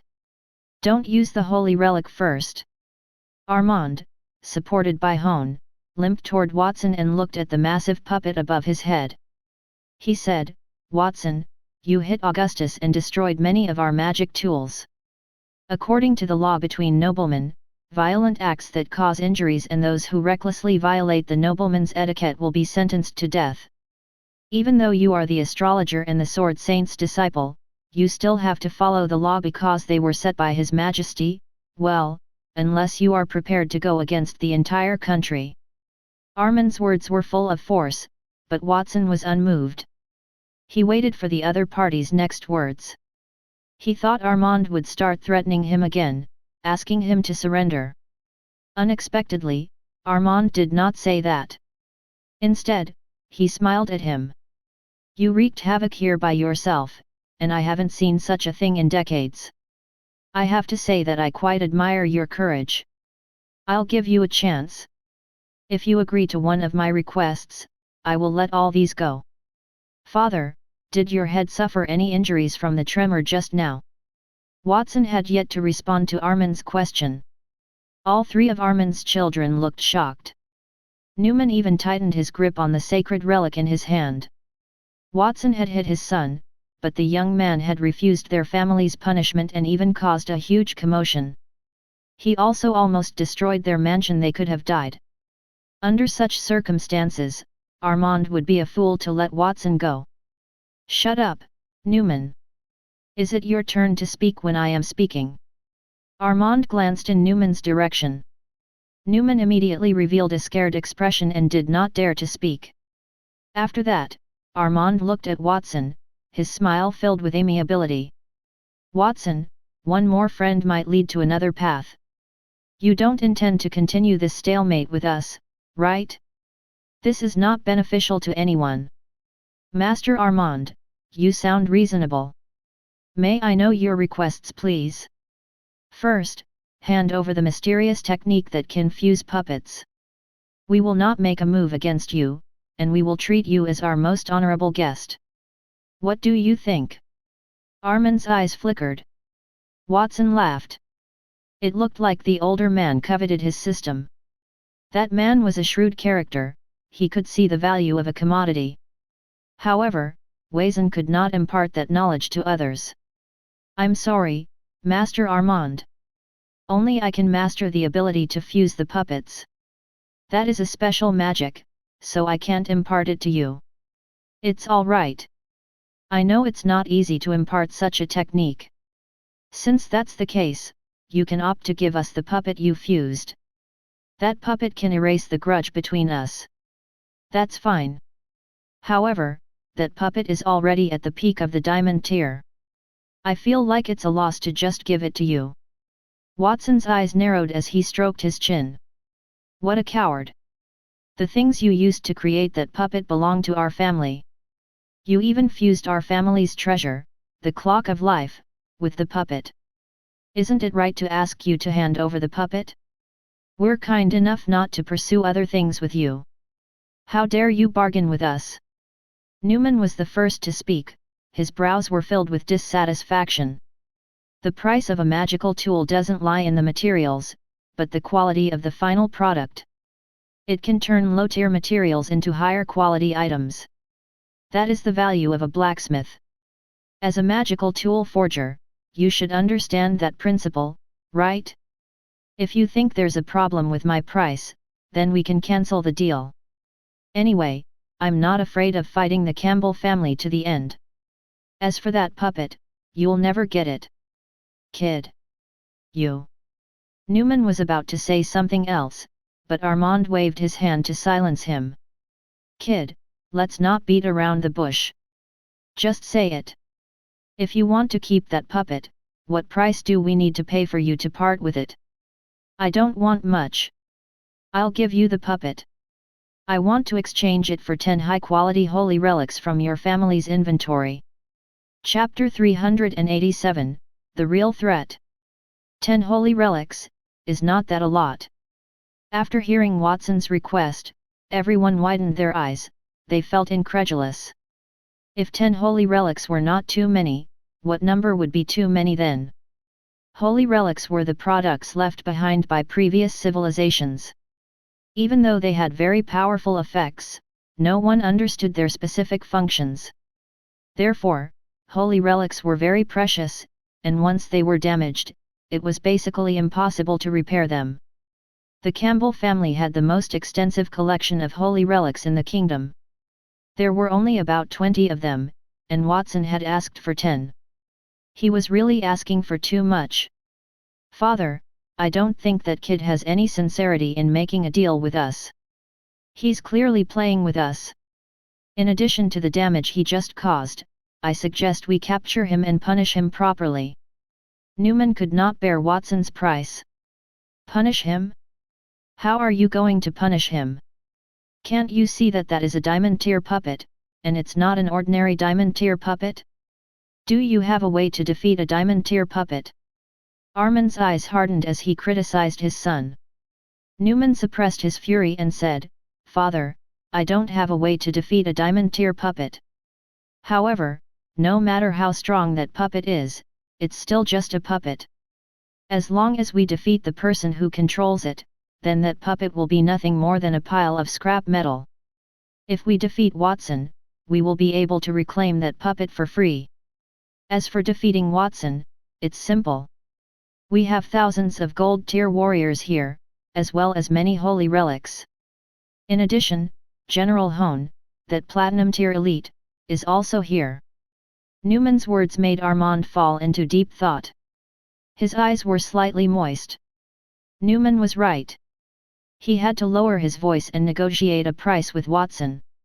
If he captured Watson, he could torture him and force him to reveal his secret. He could get the puppet and obtain Watson's fusion secret. You heard it too, Watson. The price you just offered is too low, causing my sons to be unable to listen to it anymore. If you can reduce it slightly, perhaps I can order them not to attack you. That's my price. If you disagree with it, then you won't get the same price later. Watson revealed a faint smile. He was not afraid of Armand's threat. Brat, you still dare to say such words? It seems like you can't spell the word death. 3rd generation holy relic, void whistle, fuse. Newman snorted. When Armand did not stop him, he threw the holy relic into the air.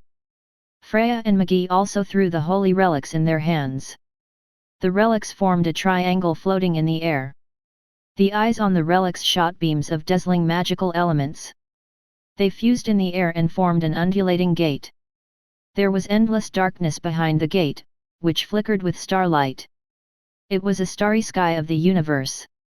The moment the gate appeared, the light immediately rose and turned into a fence made of light that surrounded it. It transformed into a cage and locked the puppet in it. The gigantic puppet struggled and tried to break the cage with its 10 arms. However, its attacks were ineffective. No one knew what the enclosure was made of, but it was as hard as diamonds. It kept pulling the King of Time puppet toward the door in the air. The puppet was drawn behind the door and came to the endless void in just a few seconds. Its body was covered in a layer of hard ice, and it stopped moving. You don't have anything anymore, kid. What can you count on now? Newman laughed at Watson, his face full of pride. Of course, I'm counting on other tools.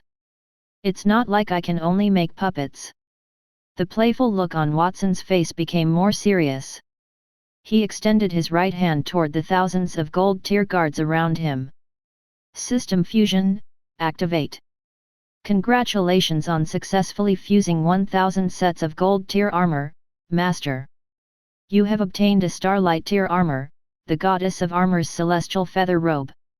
Congratulations on successfully fusing 1000 gold tier weapon sets, Master. You have obtained the Starlight Tier weapon, the God of War's Sword of Strife. A feather coat that was made from rules and covered with divine radiance descended from the sky.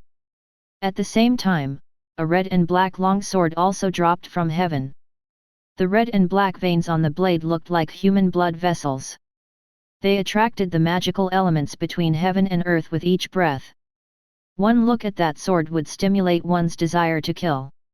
Starlight Tier item, the Goddess of Armor's celestial feather robe. Abilities: Absolute protection, it is entirely immune to attacks from anyone with a lower tier than the Starlight Tier. Absolute defense, the feather coat contains the absolute defense rule, and absolute concealment, it includes the concealment rule to hide one's aura and fall into absolute invisibility.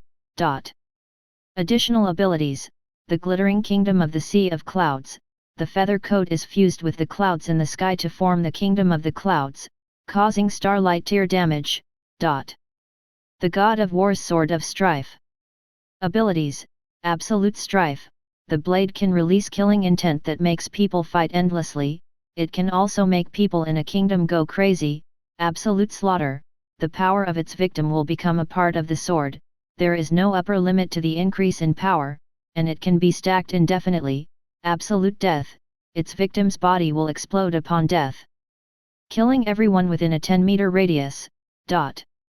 Additional ability: Kingdom of Endless Battle, calls on the Divine Kingdom to fight indefinitely, trapping the enemy. The enemy will continue to fight, dying and resurrecting until everyone dies. The attributes of 2 Starlight Tier weapons appeared in Watson's eyes. He opened his arms, and the feather coat of heaven immediately landed lightly on his body. That description was somewhat inappropriate because the celestial feather robe was made from rules, and rules were invisible. The white feathers appeared on Watson's body, one by one, and then were pieced together. As for the Sword of Strife, it automatically appeared in Watson's hand after he put on the armor. Black and red lights swirled around his palm. Watson felt a sense of pride when he held the sword in his hand.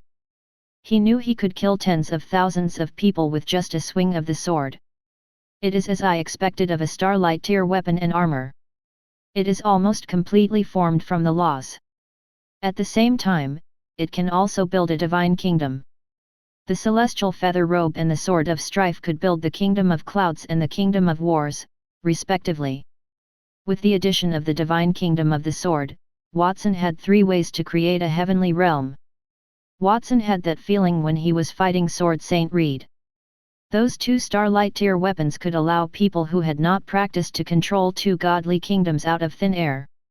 It was evident how powerful they were. What level are those weapons? Could it be? While Watson was lamenting the power of the Starlight Tier weapons, the people around him were dumbfounded and speechless. When they saw the aura emitted by the 2 weapons that Watson had created, they knew that those weapons were not inferior to the King of Time puppet that he had fused. Perhaps, they might even be stronger. The King of Time puppet was already a peak Diamond Tier puppet. If those 2 weapons had stronger defenses, would it not be at Starlight Tier? Many people had that thought in their minds, but they did not dare to say it. Starlight Tier was the god's domain. Was it possible for a Platinum Tier youth bridled with anti-magic materials to create a tool of that tier with just a wave of his hand? While everyone was puzzled, a wave of exclamations suddenly came from the entire courtyard. Clothes, where are my clothes? I don't have any weapons either. Those exclamations came from the 1000 gold tier guards in the courtyard. Initially, they were all equipped with weapons and armor of the same level as Watson. However, the weapons and armor on their bodies had disappeared, those items had become the tools on Watson's body and in his hands. The guards were naked, so they could only crouch on the ground and cover their private parts as they blushed. They had completely lost the ability to fight. He can fuse hundreds of puppets and even clothes and weapons. What exactly is that? Armin's eyes flickered. He had wanted to make peace with Watson because of that magic. It seemed like the magic that Watson had mastered could be used on puppets and all other aspects. Watson could fuse a tool they assumed to be Starlight Tier with just 1,000 gold tier tools. If Watson had more tools, he would definitely be able to fuse a tool guaranteed to be at Starlight Tier. The Starlight Tier was connected to the Divine Realm. If they could obtain such items and let the Campbell family research them, it would not be a problem for the Holy Dragon Kingdom to advance 100 years. The Campbell family would receive countless honors and rewards from His Majesty for that. Armand breathed laboredly, and his body burned as he thought about that. He no longer saw Watson as an enemy who had defeated his grandson. Watson was a treasure. D****, how did that kid do it? That magic looks so evil. Was it some kind of magic that can cause people to hallucinate? Are we all in an illusion now? Newman snapped back to his senses and muttered to himself. Then, he shouted, General Hone, please help us. We can't let that kid continue to be so arrogant. Whether it was an illusion or not, Watson had easily stopped 1,000 gold tier guards. It was hard to imagine that Watson was so strong that he could use such a level of magic while wearing anti-magic materials. Watson, I'm sorry, Hone said. The general released a platinum tier fighting technique. Contract to an inch. The distance between him and Watson was immediately shortened. In the blink of an eye, he was in front of Watson. He raised his right hand and clenched it into a fist, smashing on Watson's head. Hone said, Watson, you've gone a little too far. You should rest now. Platinum tier fighting technique, Heaven's Bane. The blue sky above Hone's head suddenly collapsed, and the ground beneath his feet also collapsed. Countless pieces of gravel flowed against the current, condensing into a thick slice of land in the sky and falling on Watson's head. In the courtyard, many members of the Campbell family felt that the space above their heads darkened. They were so frightened that their faces paled, and they subconsciously retreated far away. Using the earth as the sky, turning the world upside down. General Hone is indeed worthy of being the kingdom's protection. That move is not inferior to a peak platinum tier spell. However, General Hone, why are you attacking me? Don't you intend to investigate the grudge between Augustus and me and clear my name? Watson did not move in response to Hone's attack. His body creaked under the powerful pressure. Ignoring Watson's taunts, Hone silently increased the power of Heaven's Bane. He had no intention of proving Watson's innocence anyway. His Majesty had given him a mission to send Watson to the Campbell family, and he had no choice but to carry it out. He had deceived Watson because he did not want to have a feud with Master Antonio and Sword Saint Reed. However, Watson had fused with a peak diamond tier puppet and created an item suspected to be Starlight tier. If that continued, who knew what Watson would do? When that time came, it would be very difficult to restrain Watson. Rumble, rumble. The earth above his head fell faster and faster, producing a loud rumble. It was about to collide with the ground, and Watson would be crushed into meat paste in the middle. Right at that moment, the anti-magic shackles on Watson's limbs broke and turned into fragments. Watson, who had freed himself from the shackles, raised his right hand and aimed it at the top of his head. Diamond tier fighting technique, Invincible Fist. With a punch, he was invincible. The overturned earth cracked open in the middle of a huge fist print that stretched for 100 meters. Then, the crack spread in all directions, turning the thick earth into dust.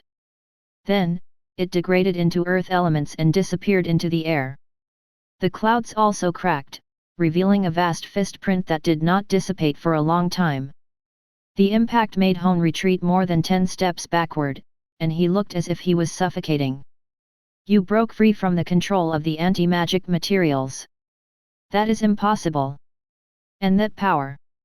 What tier are you? Nothing is impossible, General Hone. Ordinary people find it impossible to resist anti-magic materials, but for me, they are just slightly heavier toys. As for my tier, General Hone, why don't you experience it yourself?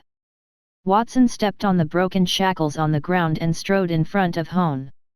He grabbed the sword of strife and waved it gently. Sword Aura Typhoon. A terrifying storm immediately occupied the entire Campbell family courtyard. A dark cloud had appeared in the sky out of nowhere. It was formed by sword aura, eliminating all rules other than sword techniques and wind elemental rules. The wind from the sword aura covered all directions. At the same time, the wind contained the aura of death and war, had black and red colors. Peak Platinum Tier Fighting Technique, the Kingdom's Iron Wall. Hone crouched and inserted his hands into the ground. Layers of thick and heavy earth walls rose in front of him, spreading out in all directions with him in the center. The earthen walls were at least 100 meters tall. They looked very similar to the 9 ring-shaped walls that surrounded the entire royal city. That made people wonder if that man constructed the wall surrounding the capital. The kingdom's iron wall could cover a city with its most extensive range, which was not weak. However, in the face of Watson's sword aura typhoon, one would think it was a little weak. One of the fighting techniques was diamond tier, while the other one was platinum tier. One involved rules while the other one did not. In addition to that, Watson had a starlight tier weapon, so the result was obvious. The seemingly indestructible wall lost its fusion in the storm, turning into a pile of scattered sand that fell to the ground.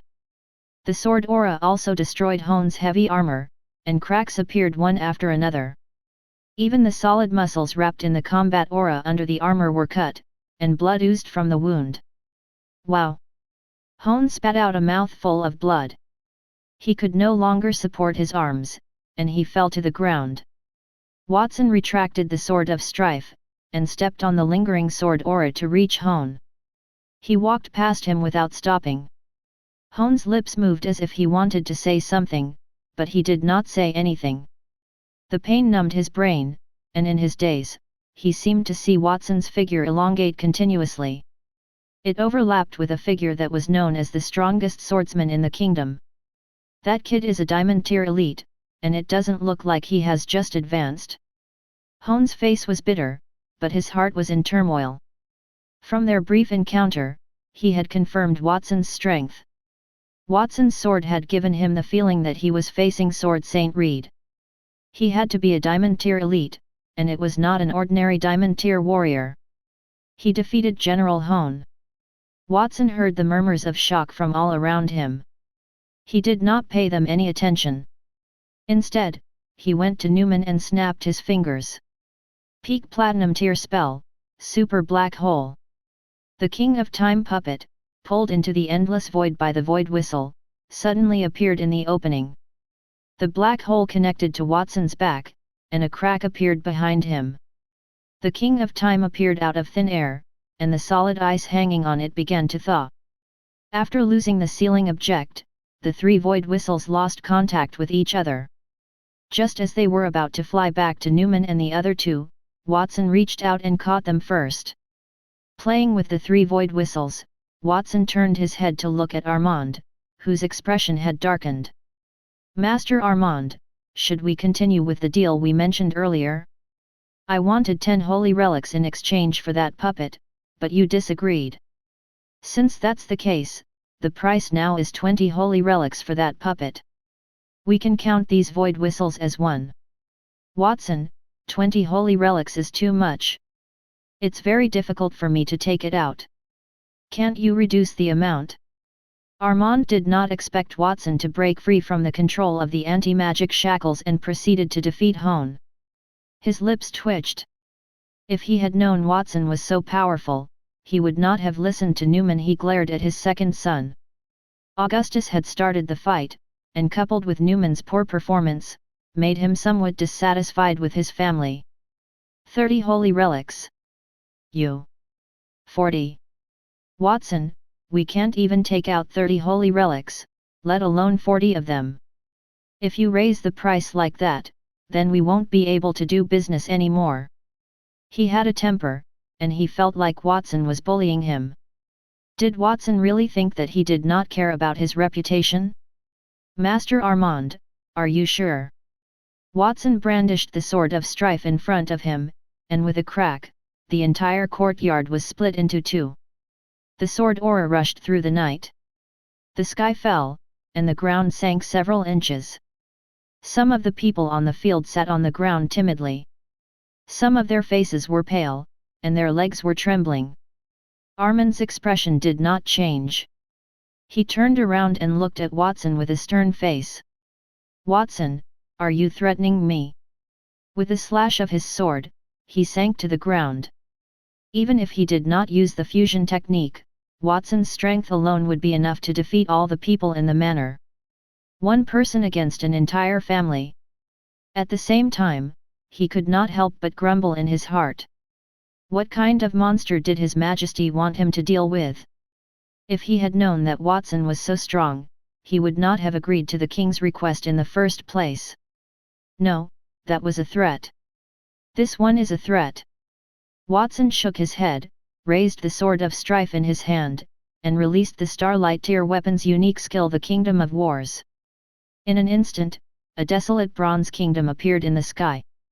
The domain was filled with blood-stained weapons, and more blood seeped from within it. The moment that divine realm appeared, the entire Campbell manor, from the servants to Armand, all of them knelt on the ground in fear.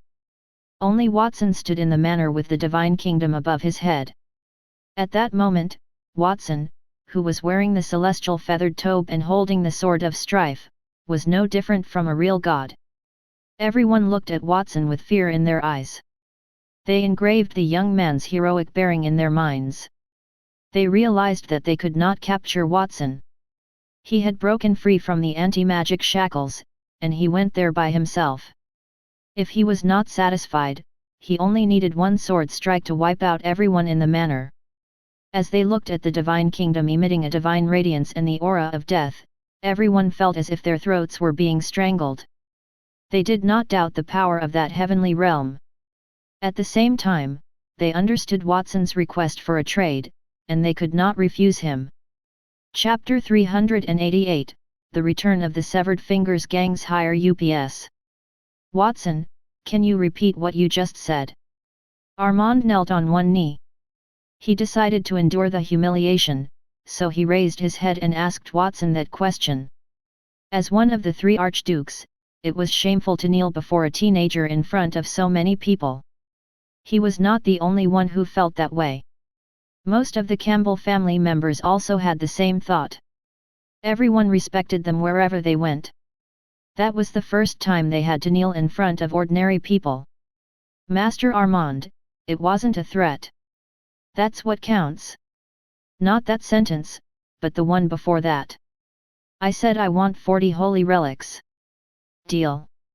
Armand immediately agreed, which stunned Watson for a moment. Before he could say anything, Newman said, "Father, why did you agree to it? We only have about 20 holy relics in our family. Where do we get 40? Shut up. If you don't have them, then go out and buy them. If you really can't do it, then you'll have to borrow enough holy relics from others to give to Watson.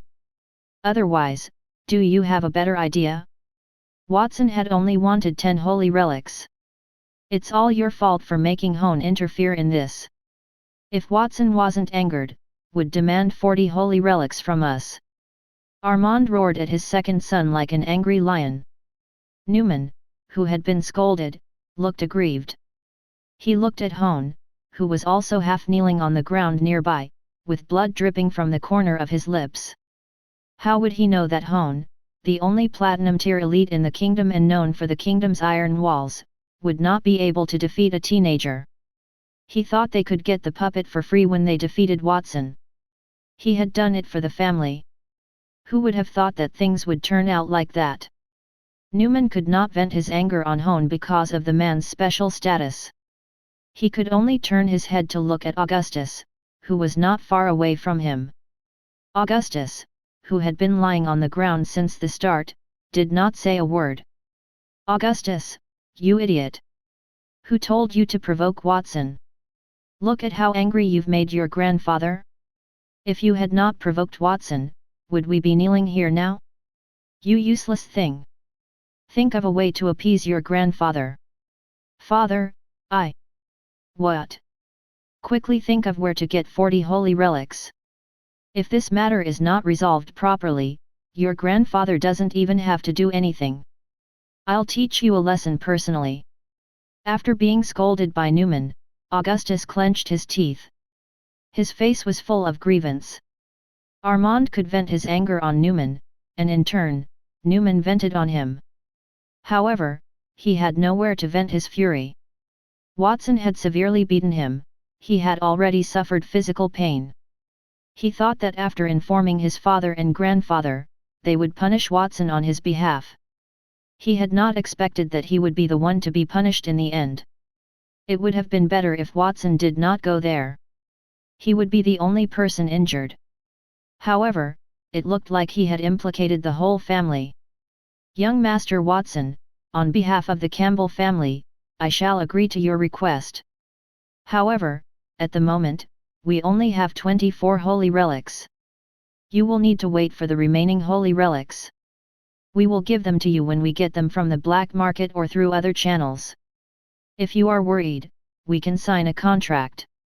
After reprimanding his son, Armand turned around and spoke politely to Watson. "Of course, I don't need to worry about Master Armand's promise, so let's not delay any further. Let's sign the contract now." Watson raised his right hand. The kingdom of wars above his head dissipated. At the same time, a gentle breeze spread rapidly in all directions, with him as the center. Everyone in the courtyard stood up and heaved a sigh of relief. "What are you standing there for? Newman, why aren't you drawing up a contract?" Armand roared at Newman. Newman did not move. Instead, he shouted at Augustus, who was still lying on the ground. "Didn't you hear that, Augustus? Your grandfather wants you to draw up a contract." "Father!" Augustus laid paralyzed on the ground, his face was full of pain. Watson had broken all his limbs. He could not even stand up, let alone drawing up a contract. It was too difficult for him to do that. When he saw his son like that, Newman could not bear it. He sighed and walked toward the manor. After a while, he walked out with a few thick parchments. It was a contract that stated Watson would give the puppet he fused to the Campbell family in exchange for 40 holy relics. After checking that there were no problems with the contract, Watson and Armand wrote their names on them. "Watson, the contract has been signed. The 24 holy relics are being prepared right now. They will be delivered to your current residence in a moment. If there is nothing else, you can go back," Armand said tentatively as he put down the quill pen. A few minutes ago, he thought he could not let Watson leave without completing His Majesty's order. He had changed his mind, he could not wait for Watson to go away. "Master Armand is right. I should leave. But I am a fair person. Since you can't pay me all the remuneration in one go, then I can't give you the complete King of Time puppet that I promised." The corner of Watson's lips rose. He raised his right hand at the puppet that had been pulled back from the void. His palm was wrapped in a layer of sharp sword aura as he swung it down. Platinum tier fighting technique, infinite sword slash. With a swoosh, dense sword energy emerged from Watson's palm. Like a tidal wave, it rushed toward the puppet's chest. The whole puppet was split into two, and half of it was used by Watson's magic. Then, it was placed in front of the ashen-faced Armand. "The 40 holy relics are for a complete puppet, so 20 will get you half of it. Master Armand, am I fair? When you gather the remaining holy relics, I'll give you the other half of the puppet as well." "Yes, that's fair." Armand looked at half of the puppet's body in front of him, his nose almost went crooked from anger. He had thought of giving Watson a portion of the holy relics for the puppet, while the remaining holy relics would be delayed. In any case, the contract he had signed with Watson only said that he had to give Watson 40 holy relics, it did not say when he would give them to Watson. However, Watson had made such a move, so he had no other choice. Half of the King of Time's puppet could not even display half of its peak diamond tier strength. On the contrary, the puppet would be equivalent to scrap metal after it was cut open. He would have traded more than 20 holy relics for a pile of trash. Armand's heart was bleeding. However, after looking at Watson's celestial feather robe that was emitting divine light and the red and black long sword in his right hand that was also emitting a terrifying divine aura, he gave up the thought of resisting. If he did not agree, Watson would force him to agree. The young man might even ask for a higher price. It seemed like he had no other choice but to listen to Watson. Looks like Master Armand doesn't have any objections to that. That is great. I'll take that half of the puppet back with me. Goodbye. Watson smiled politely at Armand. Then, he looked around and bowed to every single nobleman from the Campbell family. Then, he beckoned with his finger. He threw the remaining half of the diamond tier puppet into a black hole that had suddenly appeared. No one knew where he teleported the puppet. Then, Watson clapped his hands and left in satisfaction. After he left, the entire Campbell manor was still silent. Everyone looked at the mess in the manor and the half-puppet in front of Armand. No one knew what to say. The first person who broke the silence was Hone. After he stood up from the ground, he swept the dust off his armor and wiped the blood from the corner of his lips. Master Armand, please allow me to apologize for this matter. I did not expect Watson to be so strong that he could even break free from the anti-magic shackles. It seems like I'll have to put more powerful shackles on him next time. I have to report to His Majesty about what happened here, so I'll take my leave first. Wait, General Hone. If you want to meet His Majesty, please bring me with you, Armand said in a hoarse voice. The half-puppet was like a clown's smiling face, mercilessly laughing at his stupidity. He had to listen to Watson when the young man was there. When Watson was gone, he thought of another way to cut his losses. King Landar III. It was the king who ordered him to capture Watson and kill him. Since the matter had developed to that extent, the king must take responsibility for it. Wait a moment, Master Armand. I don't think there's a need to see His Majesty. It is just a fight between children. It shouldn't be played up at all. What do you think? A magnetic voice sounded, interrupting Armand's thoughts. 3 figures appeared in the sky. The leader was a platinum-haired youth holding a magic staff, and a man with long yellow hair was next to him. He was wearing a training suit. Those 2 men were Antonio and Reed, and behind them was Reed's daughter, Christina. The 3 of them landed in the courtyard leisurely. When they saw the miserable nobleman and the devastated land, Antonio behaved as if he was used to it. His expression was calm while Reed and Christina secretly clicked their tongues. Watson fought against the whole family by himself. And he left unscathed? Is he still human?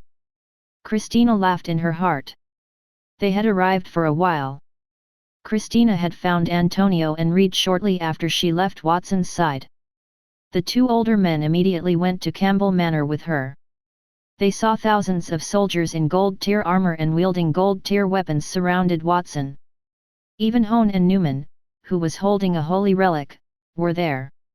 Faced with those people's encirclement and Watson wearing anti-magic materials, Christina was anxious and wanted to rush out to save Watson when she realized that he was in anti-magic shackles and those people had surrounded him. However, Antonio stopped her and said, "Calm down, it's not time to do that yet." At that time, Christina did not understand what Antonio meant, but she understood then. Watson did not need their help at all. They could only wait for Watson to leave and help him to appease the Campbell family.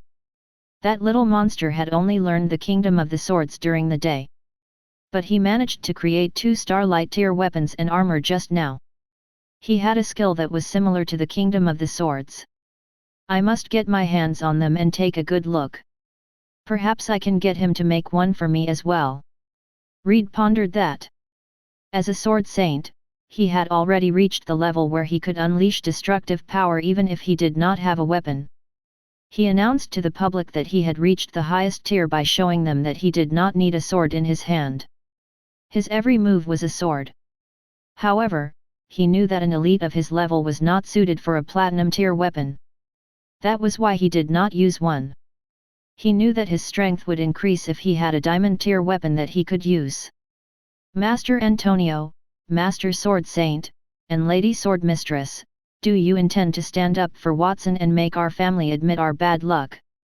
Armand no longer acted arrogantly in front of the two kingdoms' important figures, and his expression became much more polite.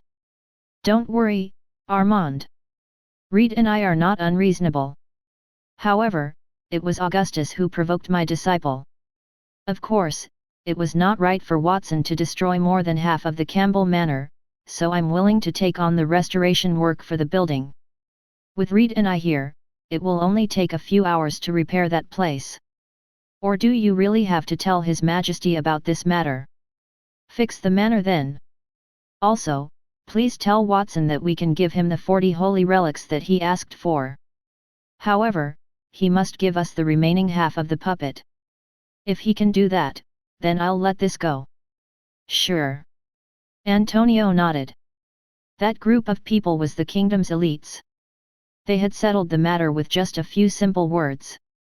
Then they chatted in detail about the manor's restoration work and the exchange of the puppets for the holy relics.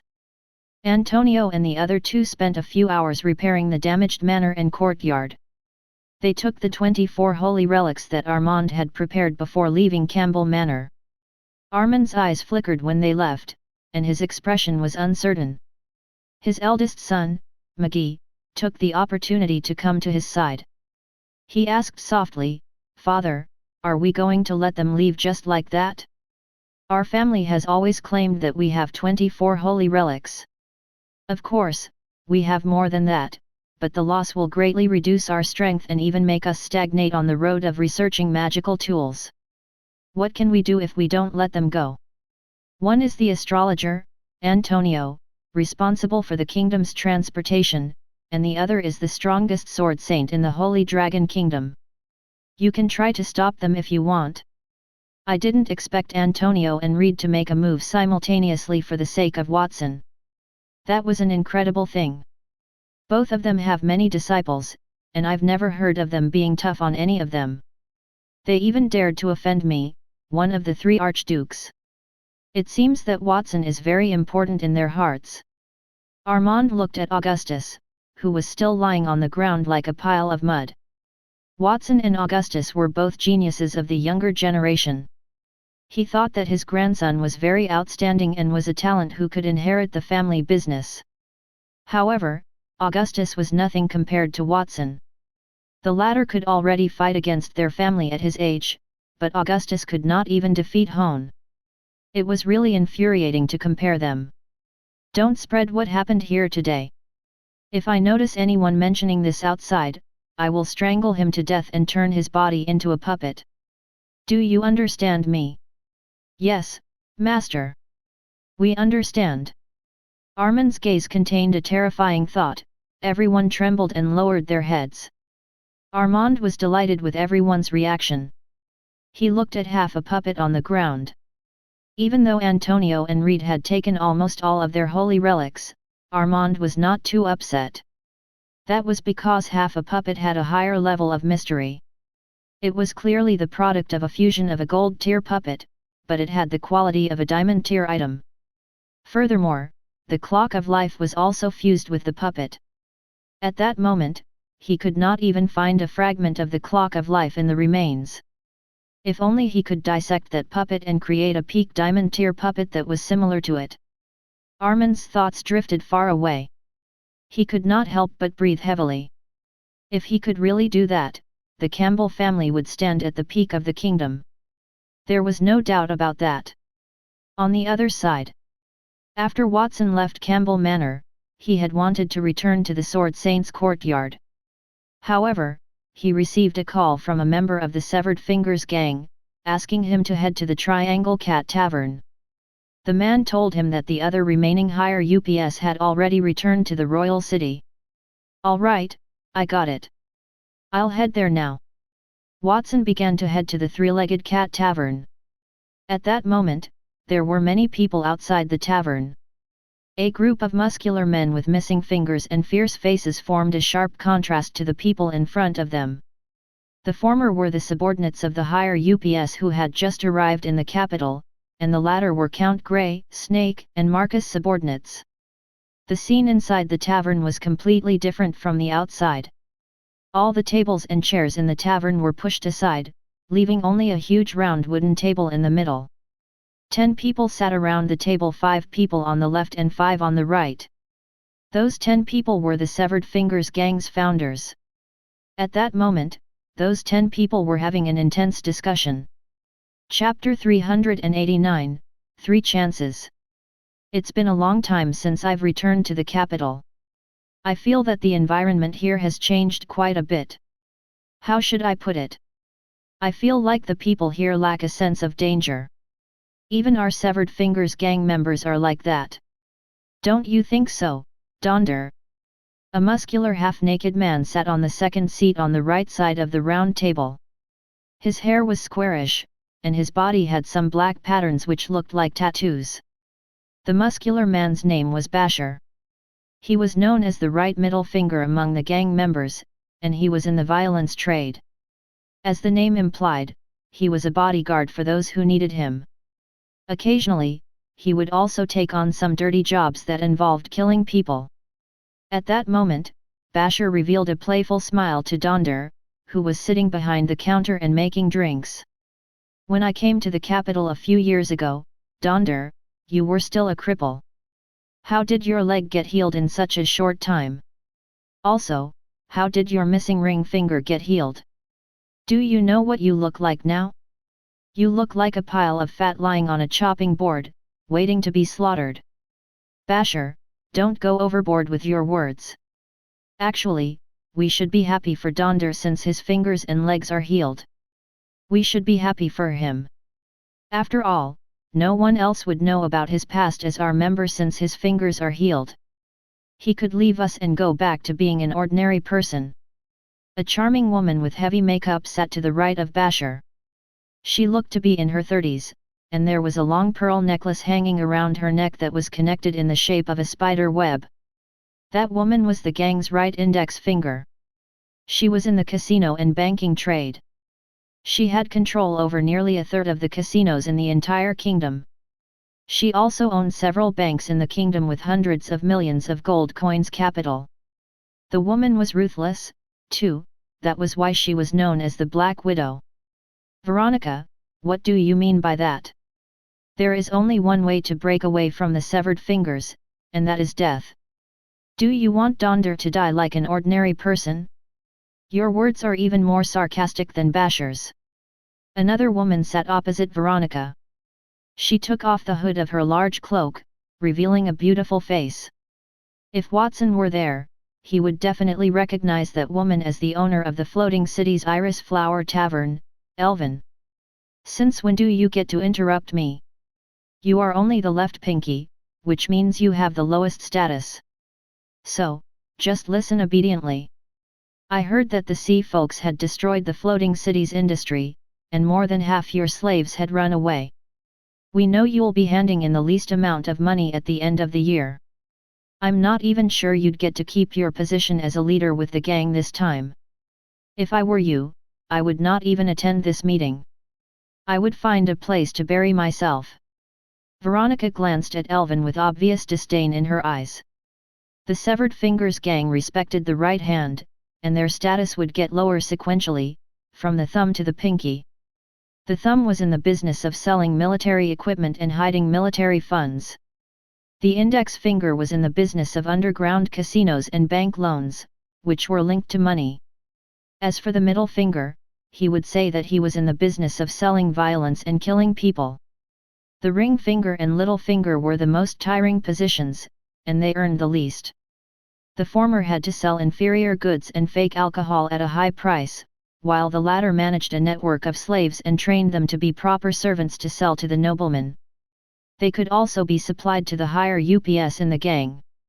As the right index finger, Veronica's underground casino had a cash flow of tens of millions. Those who borrowed money from her bank were secretly executed when they could not repay the loan. They would sell their properties, children, and even valuable parts of their bodies. That would also allow them to make a lot of money. Compared to Elvin, who had to work hard all the time, Veronica could earn money by snapping her fingers. That was why she looked down on Elvin. Elvin did not get angry at Veronica, who mocked her. She said quietly, "That is none of your business. I hope you can maintain that attitude when Master arrives." "What Master?" "Elvin, are you talking about the guy who claimed to be the Black Emperor who's controlling the Severed Fingers gang? I don't know who gave that guy the confidence to do that. He only managed to rope in a few low-tier leaders from the Severed Fingers gang, and he thought that he could control us." "Elvin, I heard that you had contact with that guy in the floating city. Don't tell me that the batch of slaves that you kidnapped are in the hands of that guy. The Severed Fingers gang has always been a team of 10 people. We are all the leaders of this organization. There is no distinction between our ranks. Now, a random person from an unknown place wants to control the Severed Fingers gang. I disagree with this. The person to control me must be someone stronger than me. As for you guys, if any of you want to be ruled by that Black Emperor guy, then hand over your assets and get out of the Severed Fingers gang as soon as possible. Otherwise, don't blame me for not being polite when the time comes." Basher, who had just spoken, raised his legs and placed them on the table. He cracked his knuckles. "I am also one of the Black Emperor's followers." "Basher, are you talking about me?" Marcus, sitting on the right, tilted his head and narrowed his eyes with an honest expression. Killing intent poured from his eyes. "That's right. I'm talking about you. Marcus, you should have given up your position a long time ago. Since the kingdom hasn't had any conflicts with another kingdom, the budget allocated to the army has lessened. In fact, the money you earn is even less than the money from the banks and casinos. I think you should just give up your title and give it to the right index finger. Of course, if you want to be demoted to the middle finger, I have no objections to that. After all, I have wanted to try out the thumb position for a long time." Basher did not show any signs of fear. Instead, he fearlessly retorted back. "No matter how little money the kingdom has allocated to the army, it is still more than what you earn by killing people. Furthermore, under the leadership of the Black Emperor, we no longer need to steal military funds to make profits. We have other methods." "What is this method of earning money without stealing military funds? Don't tell me you're begging in the streets? That could earn quite a lot of money. I can already imagine you, the deputy director of the city defense department, kneeling and crawling on the streets." Marcus and Basher continued to exchange words. The atmosphere there was a little tense.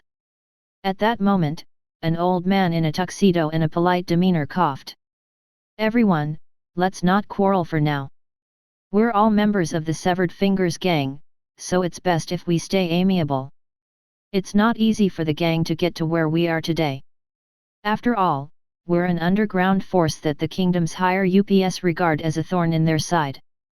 If we have internal strife before they arrive, then what can we do about it? You don't want to be split up because of a small matter and then be wiped out by the kingdom in one fell swoop, right?"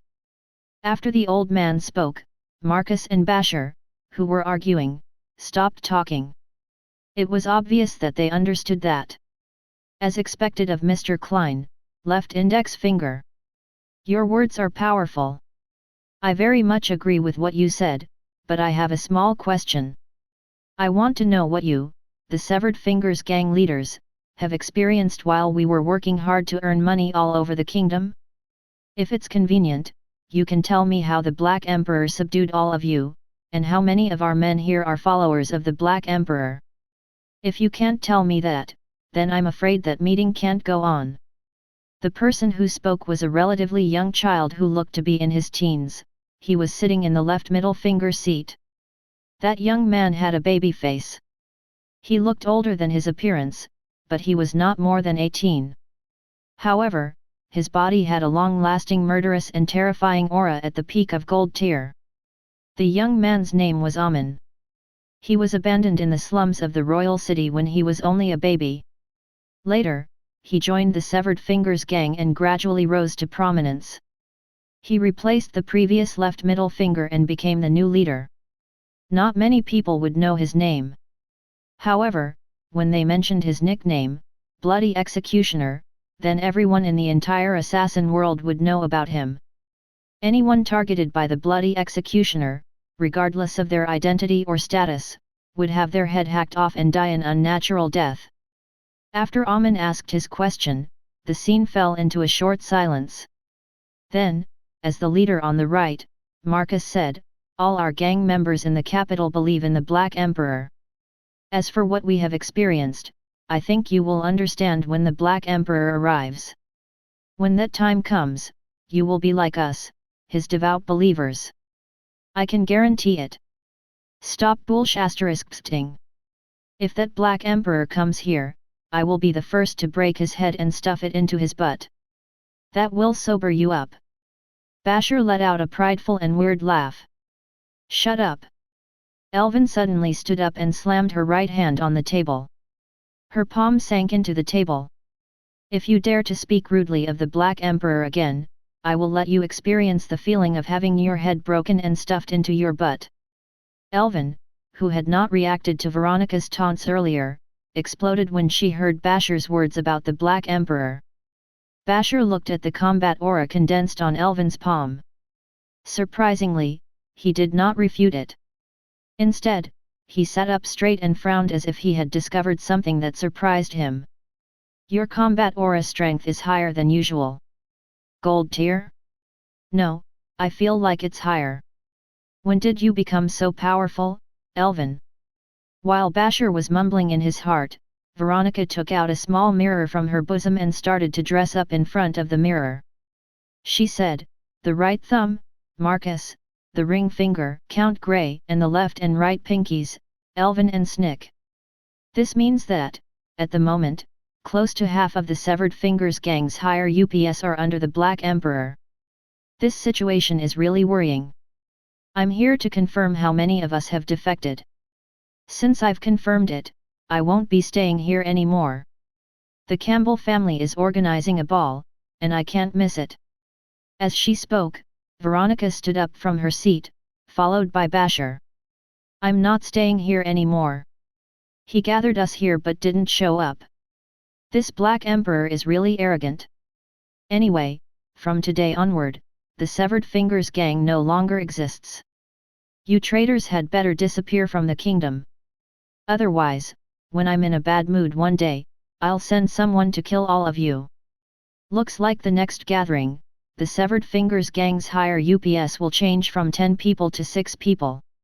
Other than Marcus and the other Severed Fingers higher UPS also stood up and prepared to leave the Three-Legged Cat Tavern. At that moment, the tavern door opened. A youth in a feathered coat and holding a black and red long sword walked into the room. The moment he entered, the kid looked around him. A smile appeared on his tender face. 1, 2, 10. It looks like everyone is here. I didn't expect the higher UPS to respect me enough to be here. I did wonder about that when I heard about the gathering. I had planned to eliminate that person along with their businesses if they did not come. Since all of you are here, then I don't need to do that." Of course, that was Watson. As he spoke, he walked to the head of the round conference table. Marcus immediately stood up and gave him the seat.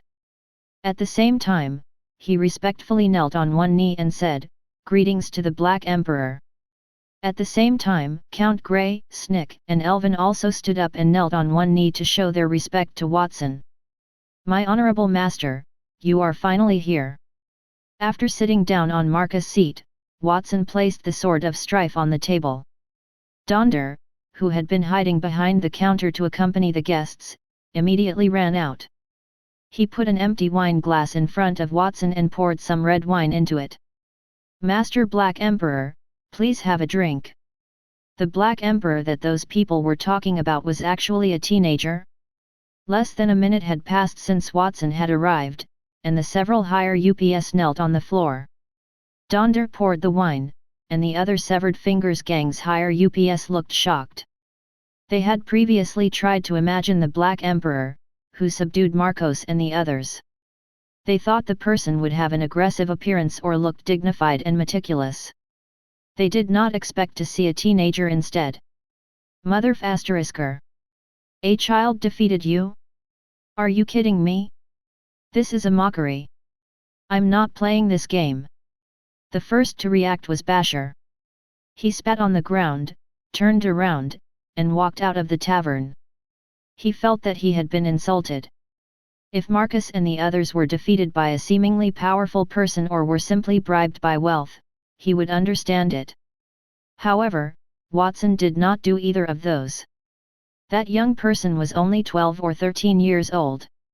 He might not even hit puberty yet. A group of adults respected such a person. Just thinking about it made him feel cheap and ridiculous. Wait a minute, your name is Basher, right? I heard that you lost the right middle finger. You do business by killing people, but you never do it yourself. Instead, you arrange for someone else to do it, and you rarely fail. I'm interested in you. Do you want to consider staying?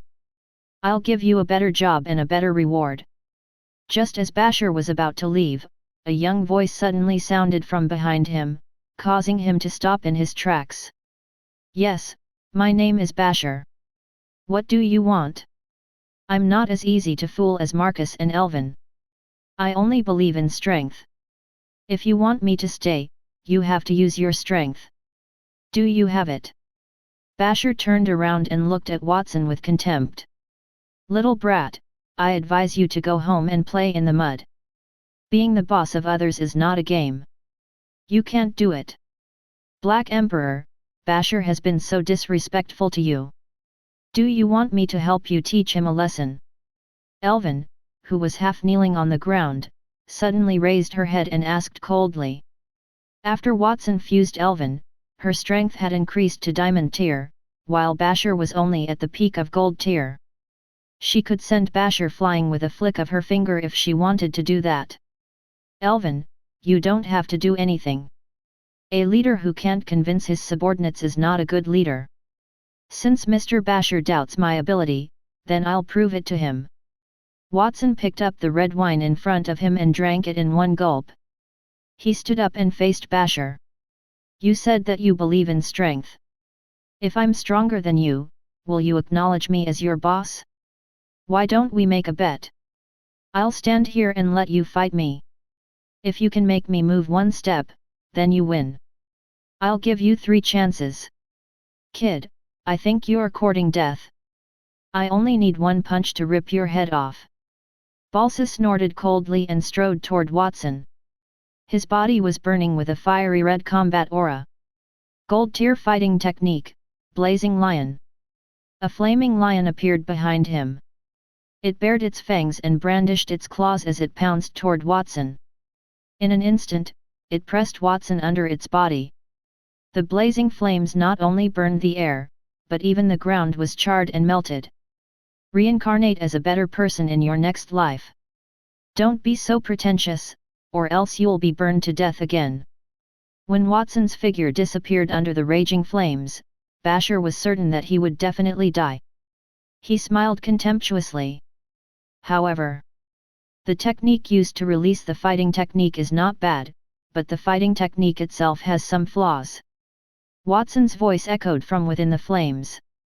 Following that, the raging flames withdrew from his body and were sucked into his mouth, revealing Watson's appearance. Regardless of whether it was his clothes or his face, he looked refreshed. Clearly, he was completely unharmed in the flames just now.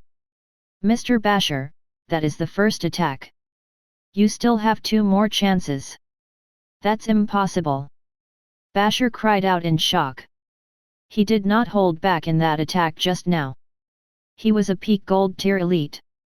How could a child like Watson possibly block his attack? Did Watson have some special armor on him? Subconsciously, his gaze fell on Watson's sparkling feather coat. Kid, what are you wearing? Ah, I'm sorry. It is a starlight tier armor that I just made. You might find it difficult to attack me when I'm wearing this. I'll take it off now.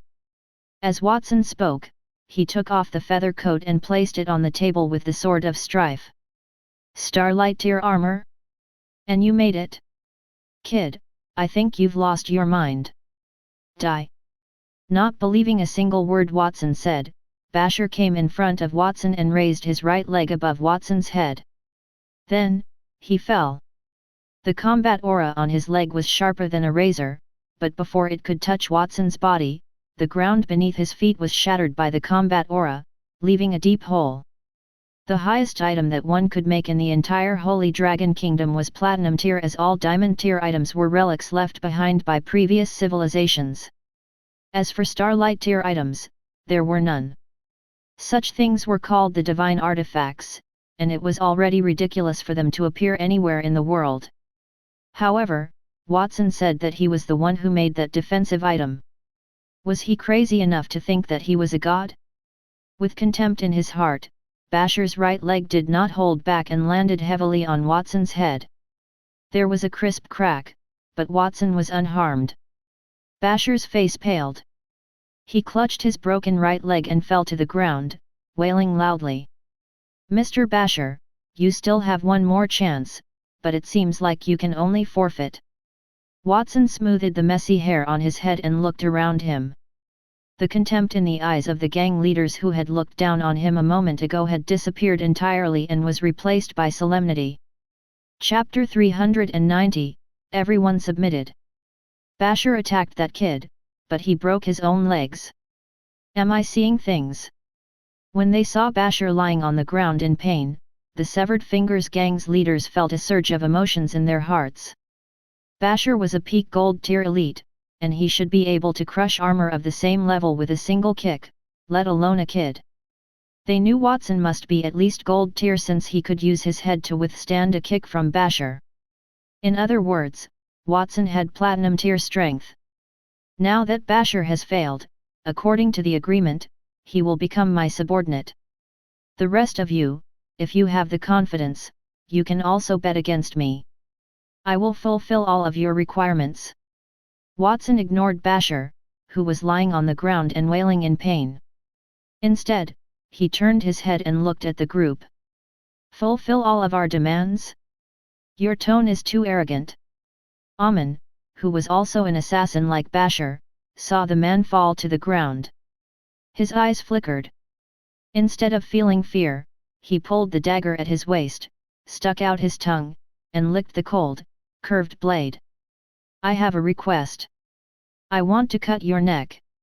If you can withstand it, I will agree to become your subordinate. Can you agree to that condition? Of course. Watson looked relaxed.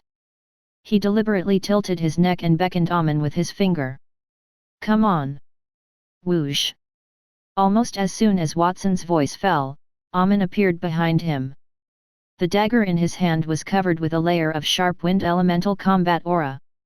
However, the wind was scarlet. It looked like vaporized blood. There was a smell of blood. Before it landed on Watson's body, the ground beneath his feet was corroded by the scarlet wind, leaving a few holes. Boom!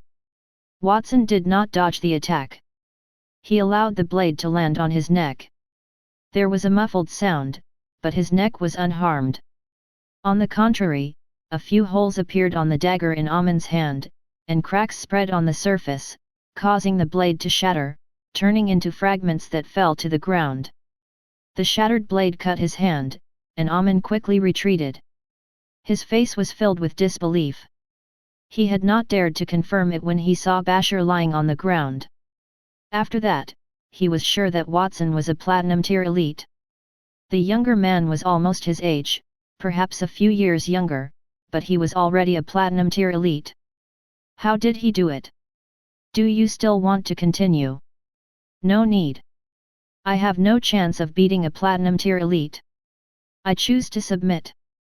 Amen replied straightforwardly. He shook his sore arm and looked at Basher lying on the ground with pity. He had not used his full strength in that move earlier. Even so, the rebounding force had shattered his gold tier dagger. From that, one could see how much strength Basher, who had used his full strength, had received. He was lucky that only his leg was broken. That kid is really platinum tier. Amen is the strongest one among us here, and if Amen said so, then there's no mistake. After confirming Watson's strength, the Severed Fingers gang higher UPS felt a little apprehensive. They had not expected the so-called Black Emperor to be a platinum tier elite. That had greatly exceeded their expectations. It was no wonder Marcus and the others had submitted to the Black Emperor. After all, there were only a few platinum tier elites in the entire kingdom, and there were none so young. Perhaps Marcus had valued that youth's talent. So he's a platinum tier elite. No wonder he has so much confidence in fighting with Basher. However, just his strength is not enough to convince us. If you want to be my boss, not only do you need to have strength, but you also have to be skilled. You have to be able to earn a lot of money. Can you do that? Veronica recovered from the shock of Watson defeating Basher. The corners of her mouth curled upward as she asked. She had a few 100 million gold coins in her hands. Even if she left the Severed Fingers gang, it would not be a problem for her to work alone. If Watson could not bring her enough benefits, she had no reason to stay. Making money is very easy for me. I wonder how much money you want, madam. I want 100 million gold coins. Can you do it? Veronica's lips curled upward, showing some contempt. Of course I can do it. To her surprise, Watson did not show any embarrassment. Instead, he took a gold coin from his waist, twisted the 10 rings that were shimmering with a faint luster, and snapped his fingers. I want to make a wish and get 100 million gold coins. Whoosh! The 10 rings lit up, one by one. The gold coins in Watson's hand turned from 1 to 2, then from 2 to 4, the process was very fast, and soon the gold coins filled the tavern. The gold coins poured like a waterfall in Veronica's direction. What's going on? Save me, quickly save me! Veronica panicked. She wanted to retreat, but before she could do anything, the gold coins had already washed over her body and rushed out of the tavern. Countless gold coins rolled and smashed the door into pieces. Half of the hidden alley outside was submerged in it. Many Severed Fingers gang members guarding the alley were dumbfounded when they saw the countless gold coins and Veronica, whose head was buried in the gold coins. You bunch of idiots, what are you looking at? What are you waiting for? Hurry up and pull me out of here. It was not until they heard Veronica's curses that the guards snapped back to their senses. They rushed forward with all their might to pull Veronica out of the mountain of gold coins. After Veronica came out, she shook the long dress on her body, and a large amount of gold coins fell from the folds of her dress. Then she picked up a gold coin, put it in her mouth, and bit it. Her expression became a little dazed. These are real gold coins. What magic is this? As the manager of banks and the underground casinos, Veronica was very confident in her ability to make money, but what was faster than directly changing the money? She had worked hard for several years to earn tens of millions of gold coins, but Watson only made a move, and 100 million gold coins appeared out of thin air. The two could not be compared at all. Originally, Veronica had no interest in joining Watson and listening to another's orders. The request she had made to Watson was just to make things difficult for him, but her resolve was wavering. When they saw Veronica washed away by the gold coins in the tavern, the rest of the members became more silent. Watson sat back on the chair casually and smiled at everyone. Don't stand on ceremony. Everyone, please tell me what you want. Don't worry, as long as it's what you want, I can do it. Honorable Master, I don't have any other requests. I just want to live a little longer. Do you have any way to extend one's lifespan? After a short period of silence, the elder named Klein stood up. He was the left index finger, and like Veronica, he controlled several banks and underground casinos in the kingdom. He had a large fund, but there was one thing that he differed from Veronica: she was only in her 30s while he was nearing his 80s. He was about to reach the end of a human's lifespan. It was undoubtedly an excruciating thing to have countless assets but no time to spend them. Klein only had one wish, and that was to live a little longer. Of course, I can do it. How long do you want to live? An eternal life. Eternal. Eternal life. Klein seemed frightened. It was a difficult request. His life was destined from the moment he was born. If there were no accidents, it could not be changed unless he consumed some heavenly and earthly treasures. As he held a large amount of wealth, Klein had bought quite a few similar herbs, but the effects of those herbs became weaker after he ate too many of them. As a platinum tier elite, Watson's knowledge exceeded that of ordinary people. Perhaps he knew some heavenly and earthly treasures that escaped him. He thought that Watson could give him some herbs to extend his lifespan by a few years. Who would have thought that Watson would immediately offer him eternal life? Could it be done? It was rumored that the Elven Kingdom in the Forest of Eternity had the Spring of Life. Consuming the Spring of Life would grant one eternal life, but that was only a rumor. Klein did not know if it was true or not. I said I could do it. Of course, I would not lie to you. Watson sat in his chair and twirled the ring on his finger. I want to make a wish for a spring of life. With a swish, an emerald-colored liquid appeared in front of Watson. It was the size of a fist, and the color of the stars twinkled in it. The spring of life in the Elven Kingdom was guarded by the Moonwell and could not be obtained by magic or other means. However, Watson had planted the World Tree on Mount Creation. The ball of Spring of Life water came from the World Tree. After wrapping the Spring of Life water with wind elemental magic and pushing it in front of Klein, Watson said, "Drink this, it's the Spring of Life." That. Klein was somewhat hesitant. He was unsure if the ball of liquid in front of him was poisonous or really the Spring of Life water. As though he had seen through his thoughts, Watson said, "Don't worry. With my strength, I don't need to use poison to attack you. Furthermore, the Spring of Life will lose its effect after being exposed to the air for a period. If you don't use it now, you won't be able to use it later." Watson's words made sense. Klein's gaze became firm. He gritted his teeth and opened his mouth, swallowing the fist-sized emerald-colored liquid that was floating in midair. As the Spring of Life water entered his body, Klein's body immediately emitted a faint emerald-colored glow. The wrinkles on his aged face had decreased significantly, and even his pale hair had turned into another color. In just a few seconds, Klein looked more than 10 years younger. That thing is really effective. I can feel an endless stream of life force surging into my body. Klein stretched his hands outward as he muttered to himself in surprise. It looks like that liquid does indeed have the effect of making one young again. However, making one young and obtaining immortality are two different concepts. How do we verify if one can live forever? Seeing Klein's change in appearance, the remaining Severed Fingers gang leaders were first surprised. Then, someone raised a question. Watson had offered them immortality. He would be lying if the water did not give them eternal life. However, how would they verify that? They could not live with Klein to wait for his death, right? Since you want to see it, then I'll help you verify it. Watson raised a finger and gently pressed it down on Klein. Platinum tier fighting technique, light and darkness samsara. Along with the fighting technique, boundless extreme darkness and light appeared on both sides of Klein's body. With his body as the center, the darkness and light were clearly in conflict with each other, and in an instant, Klein's head was cut off. His head rolled to the ground, there was even residual joy on his face. Blood spurted from the broken neck. Following that, the corpse that had lost its head fell limply to the ground. That scene frightened everyone there.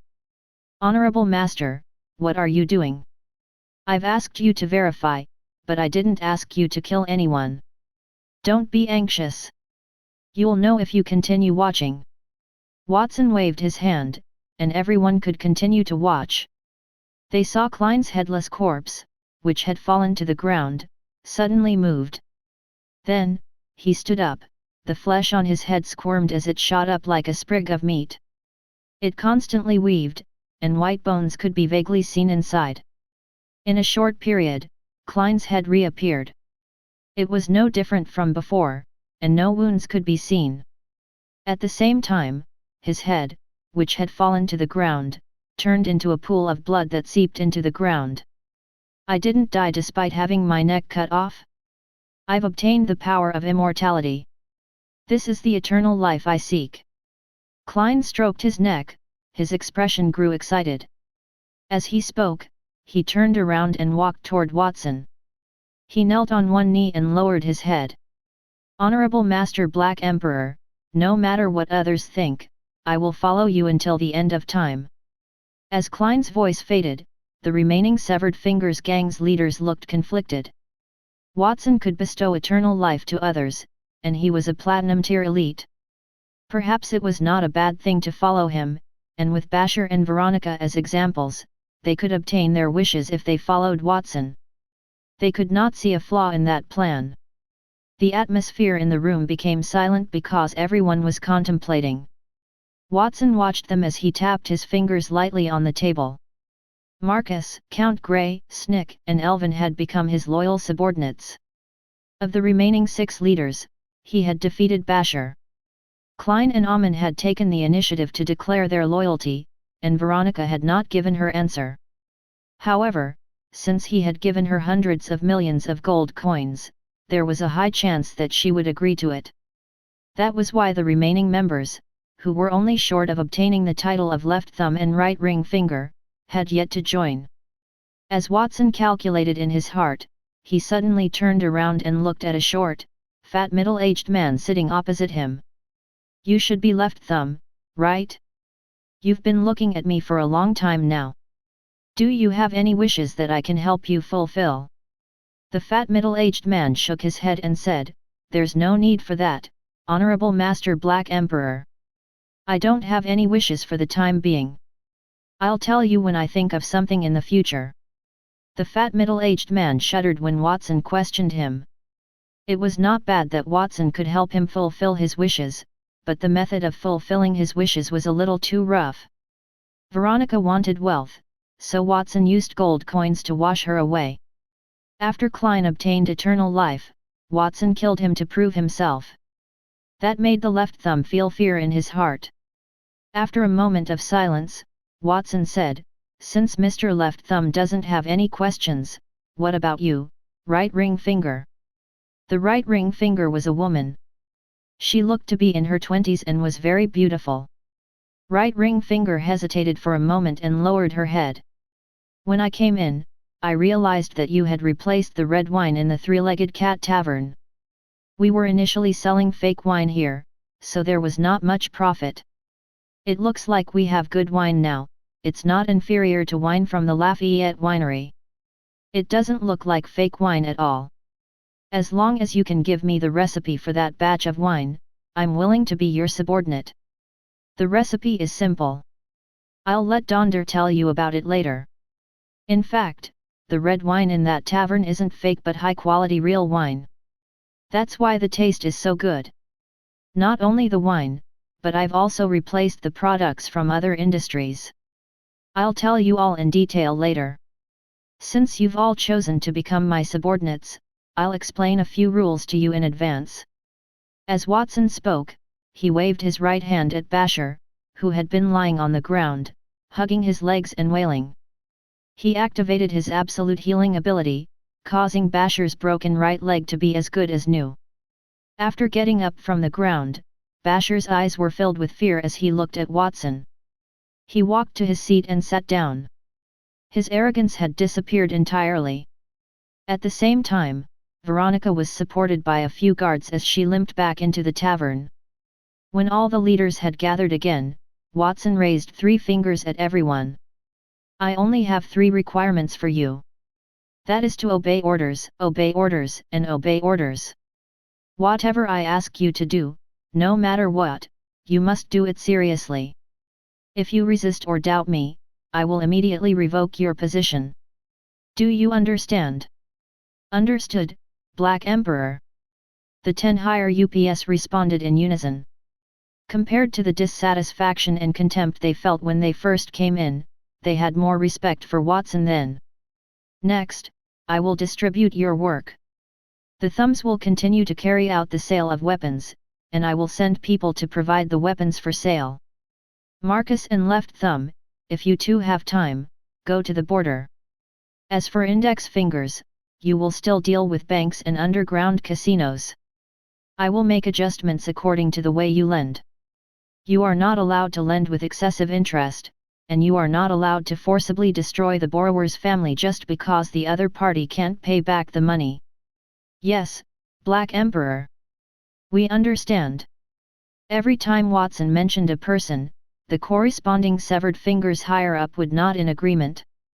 On the surface, they were very respectful, but no one knew how they felt about Watson's orders. As for the middle fingers, it's fine to maintain the business of killing people, but we only accept orders for the pursuit of the most vicious criminals and fugitives. All the other orders will be cancelled. The ring fingers will mainly sell alcohol. Just keep it as it is, and pinkies will do intelligence work as I've said before. I won't say much more. Watson looked at each of them seriously. Last but not least, I hope that all of you will gather all our members in Count Grey's manor in half an hour. I know that you will not understand some of the orders I am issuing right now, and you do not need to understand them. You just need to do as I say because you will immediately know how much benefit my decisions will bring you.